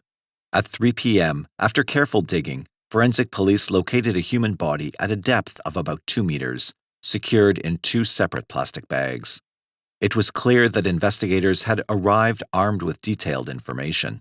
In fact, the arrests and searches were the culmination of long months of behind-the-scenes preparation. Unknown to the Snowtown case's alleged offenders, Acting Police Commissioner Neil Mackenzie had authorized the formation of a task force. Named CHART, it was under the command of veteran detective Chief Superintendent Paul Schramm. The CHART's original brief was to investigate the connection between 3 missing people. By the time it was fully assembled, the CHART had included 33 police from major crime, crime scene examination, forensic evidence gatherers, and missing persons squad. Supporting them were administrators to help handle the information and manpower workloads, as well as anthropologists and pathologists. Never before in the history of South Australia has the challenge been so great, declared Mackenzie, to investigate a series of crimes as a single event. Who were the 3 subjects of the initial inquiry? Barry Wayne Lane, a 40-year-old transvestite and convicted pedophile who vanished in October 1997. His friend Clinton Douglas Trezise, who was last seen in 1993 at the age of 22, and mother of 8, Elizabeth Hayden, declared missing in 1999, aged 37, and married to one of the accused. Linking these identities and their last known movements and associates had ultimately led CHART investigators north to the bank vault.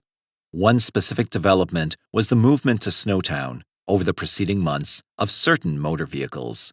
Allegedly, these vehicles of interest belonged to key associates of the prime suspects. Suspects who obviously had no inkling that a net was closing around them. A shocked public absorbed the details of the vault of horrors in Snowtown, then the bagged body in the northern suburbs of Adelaide. It was announced that CHART forensic detectives suspected the latter might have been 3 to 4 years in the ground. But there was little time for contemplating the significance of that. Wednesday the 26th brought another twist to the case. A second, older body was located, buried virtually under the first. Initial sweeps with ground-penetrating radar had suggested that the soul beneath the first body had not been disturbed. However, subsequent scans disclosed recompaction over an earlier burial site. Digging again, the police discovered skeletal remains about 3 meters down, this time not enclosed in plastic. The body count had climbed to 10. Public anxiety grew, as did media speculation about the identities of the victims. Christine Speck, sister of missing Elizabeth Hayden, spoke to journalists of her darkest fears. Ms. Speck said that Elizabeth would not have disappeared of her own free will because of her commitment to her sons. Elizabeth Hayden's brother, Garyon Sinclair, and his wife Ray told reporters that they had also entertained grim suspicions following Elizabeth's vanishing. State Housing Minister Dean Brown said he expected the public housing property to be demolished. Residents on either side of the death house were given the option of moving out. One quickly accepted. On May 27th, police announced that the first of the 10 bodies recovered so far, that of a male, had been identified by fingerprints. The victim's name was withheld pending notification of all his relatives. With 3 people now charged and a plethora of interviews with neighbors, relatives, and friends on the accused underway, a picture began to emerge. It presented a surprising alleged motive for the killings: Social Security pensions. Federal welfare agency Centrelink sifted through their disability support pension files, seeking connections to a list of missing persons provided by police. Some of those missing had not been formally reported to authorities. Others apparently had, while it was believed that in both cases, routine welfare payments were still outgoing, and someone was allegedly receiving them. Certain media reports suggested secondary motives of a psychosexual nature. Others implied a possible link to neo-Nazism by one alleged offender. Yet consistently, police press releases remained centered on a financial motive. Some investigators suspected victims' welfare payments had been accessed for years after they'd gone missing. Serial killing, if you will, for serial benefits. "We do not believe these are random killings," said Detective Superintendent Schramm. Also concerned to allay public fears, Acting Commissioner Mackenzie suggested that the killings could be characterized as a group that preyed on itself. In the United States, a comment was invited from a forensic psychiatrist with the FBI and New York State Police Forensic Sciences Unit, Dr. Park Dietz. Dr. Dietz compared the body disposal techniques of Snowtown to those of prolific serial killer Jeffrey Dahmer, who alone murdered 17 young boys and men. But on learning that 3 alleged offenders were involved in the Snowtown case, Dr. Dietz added a comment regarding motive. His expert view was that in cases involving 3 or more killers, the motive usually proved financial, as opposed to sexual. This certainly supported Chart Police's impressions. However, a further twist awaited. The 3 alleged offenders were soon to have company.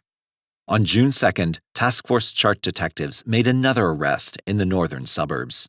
James Spiridon Vlasikis, 19, became the 4th to be charged. His alleged read was that on May 4th, he had committed murder at Snowtown. Initially, however, details of this allegation were kept from the public. Prosecutors obtained a suppression order on most of Vlasikis's allegation, including the name of the alleged victim. After an application by the media to lift the order, Adelaide Magistrate David Swain held a bedside hearing on July 3rd in Glenside Psychiatric Hospital, where Vlasikis had been placed after his arrest. Magistrate Swain imposed an interim suppression order but agreed to hear legal arguments on the issue the following day. Following that debate, part of the order was relaxed, enabling the publication of Vlasikis's name and the date and place of the alleged offense. Reportedly, Vlasikis attempted suicide twice in his first week in custody. He was secured in James Nash House, the South Australian Department of Corrections Maximum Security Psychiatric Clinic. Fresh information, possibly supplied by Vlasikis, led investigators to conduct thorough searches of further properties. A house was visited at Burdekin Avenue in the river town of Murray Bridge, 70 kilometers to the southeast of Adelaide. It apparently yielded nothing helpful. Remaining under tight scrutiny in James Nash House, Vlasikis was remanded to join the other accused in court for July 2nd. By June 3rd, Task Force Chart Police had identified 6 of the 8 bank vault bodies by age and gender. Fingerprint and dental records were being accessed to tie the victims to collated police information. No names of the deceased had been released to the public, and Chart's information suggested they would find at least one more body. Old files on unidentified human remains were pulled and considered, including those found at Lower Light back in 1994. Some detectives suspected that they were dealing with murders committed as early as 1992. The suggestion was also raised that a man missing from neighbouring Australian state Victoria, one Gavin Porter, might be among the dead. Chart detectives turned to recent science to confirm their leads and suspicions. The comparatively new discipline of DNA profiling offered the best hope for positively identifying the badly decomposed bodies. Fortunately, Task Force Charts' information suggested specific missing persons whose identities, through blood relations, could be verified. DNA matching is an expensive process, each test costing just under $300 Australian dollars. It relies on police being able to trace the relatives of the suspected deceased, who can then provide samples for microscopic comparison. DNA identification of an offspring means that a subject is 20 million times more likely to come from the sampled parents than from anyone else. Those are very persuasive odds, and the testing procedure itself is relatively fast.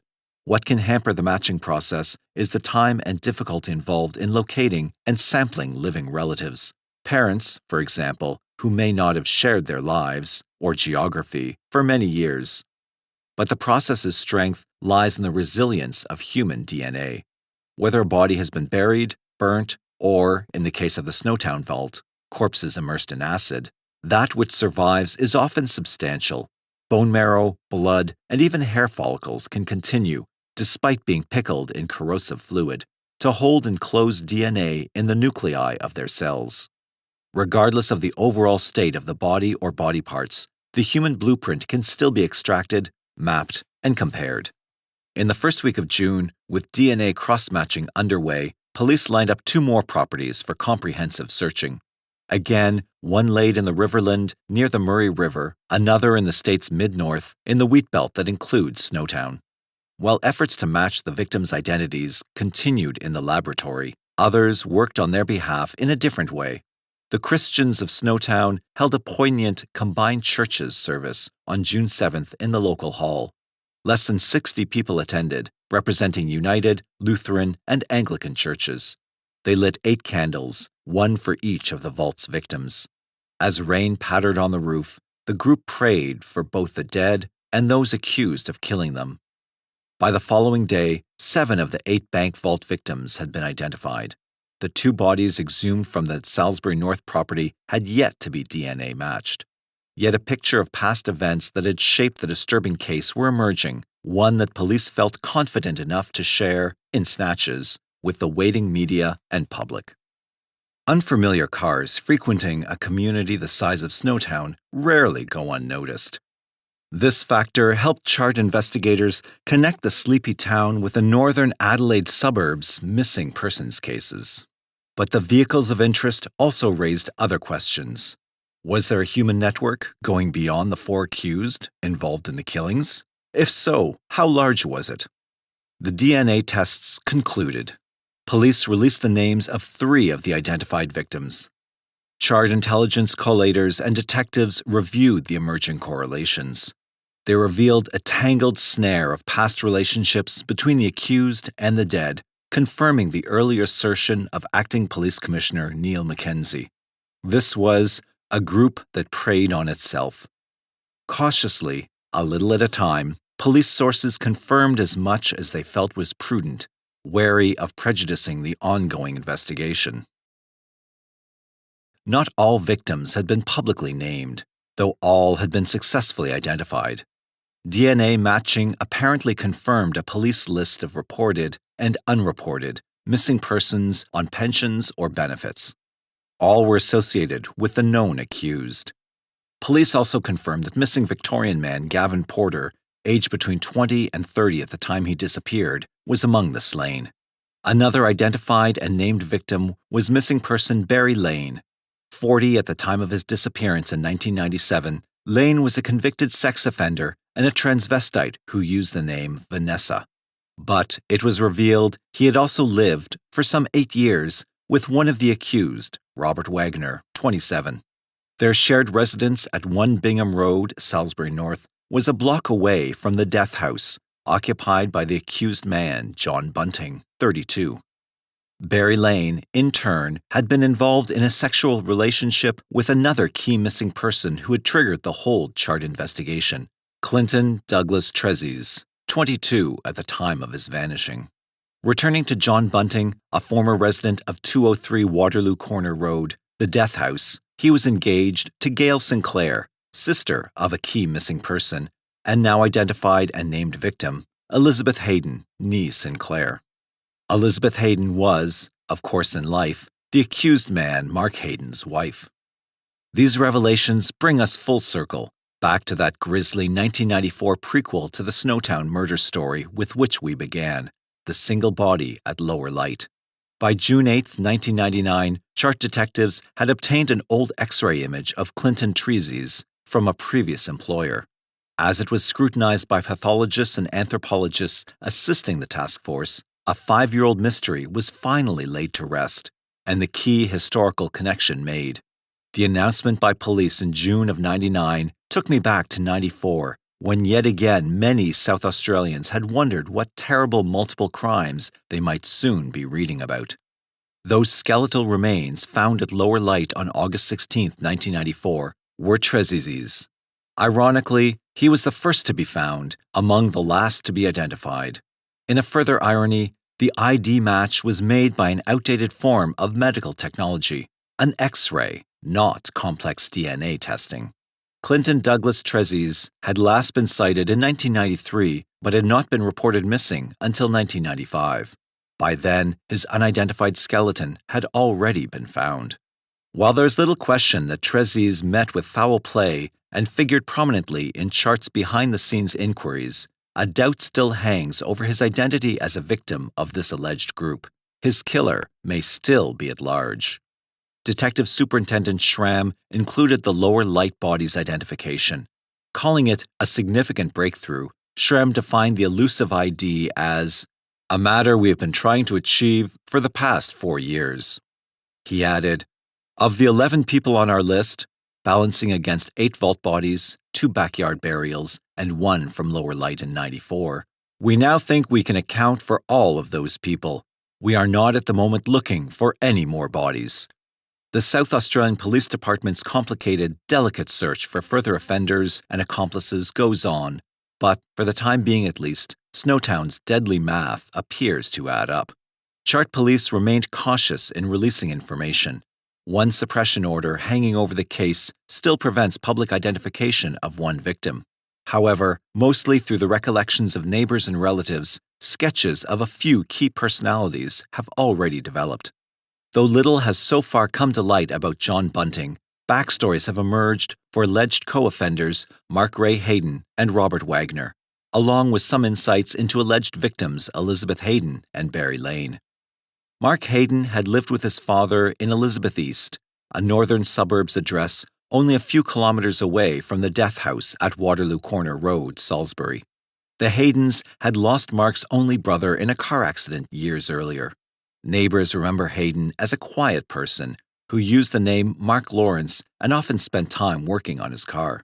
While apparently unemployed, Hayden enjoyed frequent and numerous visitors, many of them rough and rugged. Nonetheless, neighbors said, the Haydens' address was never noisy or disruptive. Around 1995, alleged victim Elizabeth Sinclair moved in with the Haydens, becoming Mrs. Elizabeth Hayden some 2 years later. A neighbor's impression of her was a bit slow, but happy-go-lucky. Mr. Hayden Sr. left the Elizabeth East address in 1998. His son told neighbors that he'd gone into a nursing home. Since learning of the Snowtown case and its alleged financial motivation, the same neighbors have asked police to verify the aged Mr. Hayden's whereabouts. In September 1998, Mark Hayden sold the rundown house to a developer and moved to Smithfield Plains, a neighboring northern suburb. It was from that address that Mrs. Elizabeth Hayden disappeared. On Sunday evening, November 22, 1998, Mark Hayden arrived at the home of Elizabeth's brother, Garyon Sinclair. Garyon and his wife Ray, who lived about 5 kilometers north of Hayden's home in Smithfield Plains, had been hosting Elizabeth's sons, aged 11 and 12 respectively, for the weekend. The Sinclairs had anticipated both the Haydens collecting their children, but Mark came alone. Before removing the boys, Hayden allegedly told Garyon Sinclair that following an argument on the weekend, Elizabeth had left him. The following day, he claimed that his wife had run off with one of her boyfriends to places unknown after taking money from her husband and father-in-law's joint bank account. In the third retelling to Garyon a few days later, Hayden allegedly stated that after visiting his father in the nursing home, he'd returned to his house to find that Elizabeth had disappeared. The only consistency throughout those alleged accounts was Hayden's disinterest in reporting his wife's supposed flight, the act of theft, or disappearance to the police. Garyon and Ray Sinclair weighted the 3 contradictory stories against what they knew of Elizabeth and grew suspicious. On November 25, 1998, Garyon Sinclair filed a missing person report with Adelaide Police, adding pieces to a jigsaw puzzle he knew nothing about. In addition to Mark Hayden's suspect accounts of her departure, Elizabeth's history and circumstances in 1998 also made Garyon's reaction understandable. Elizabeth Hayden was born as Verna Sinclair, the youngest child of 6.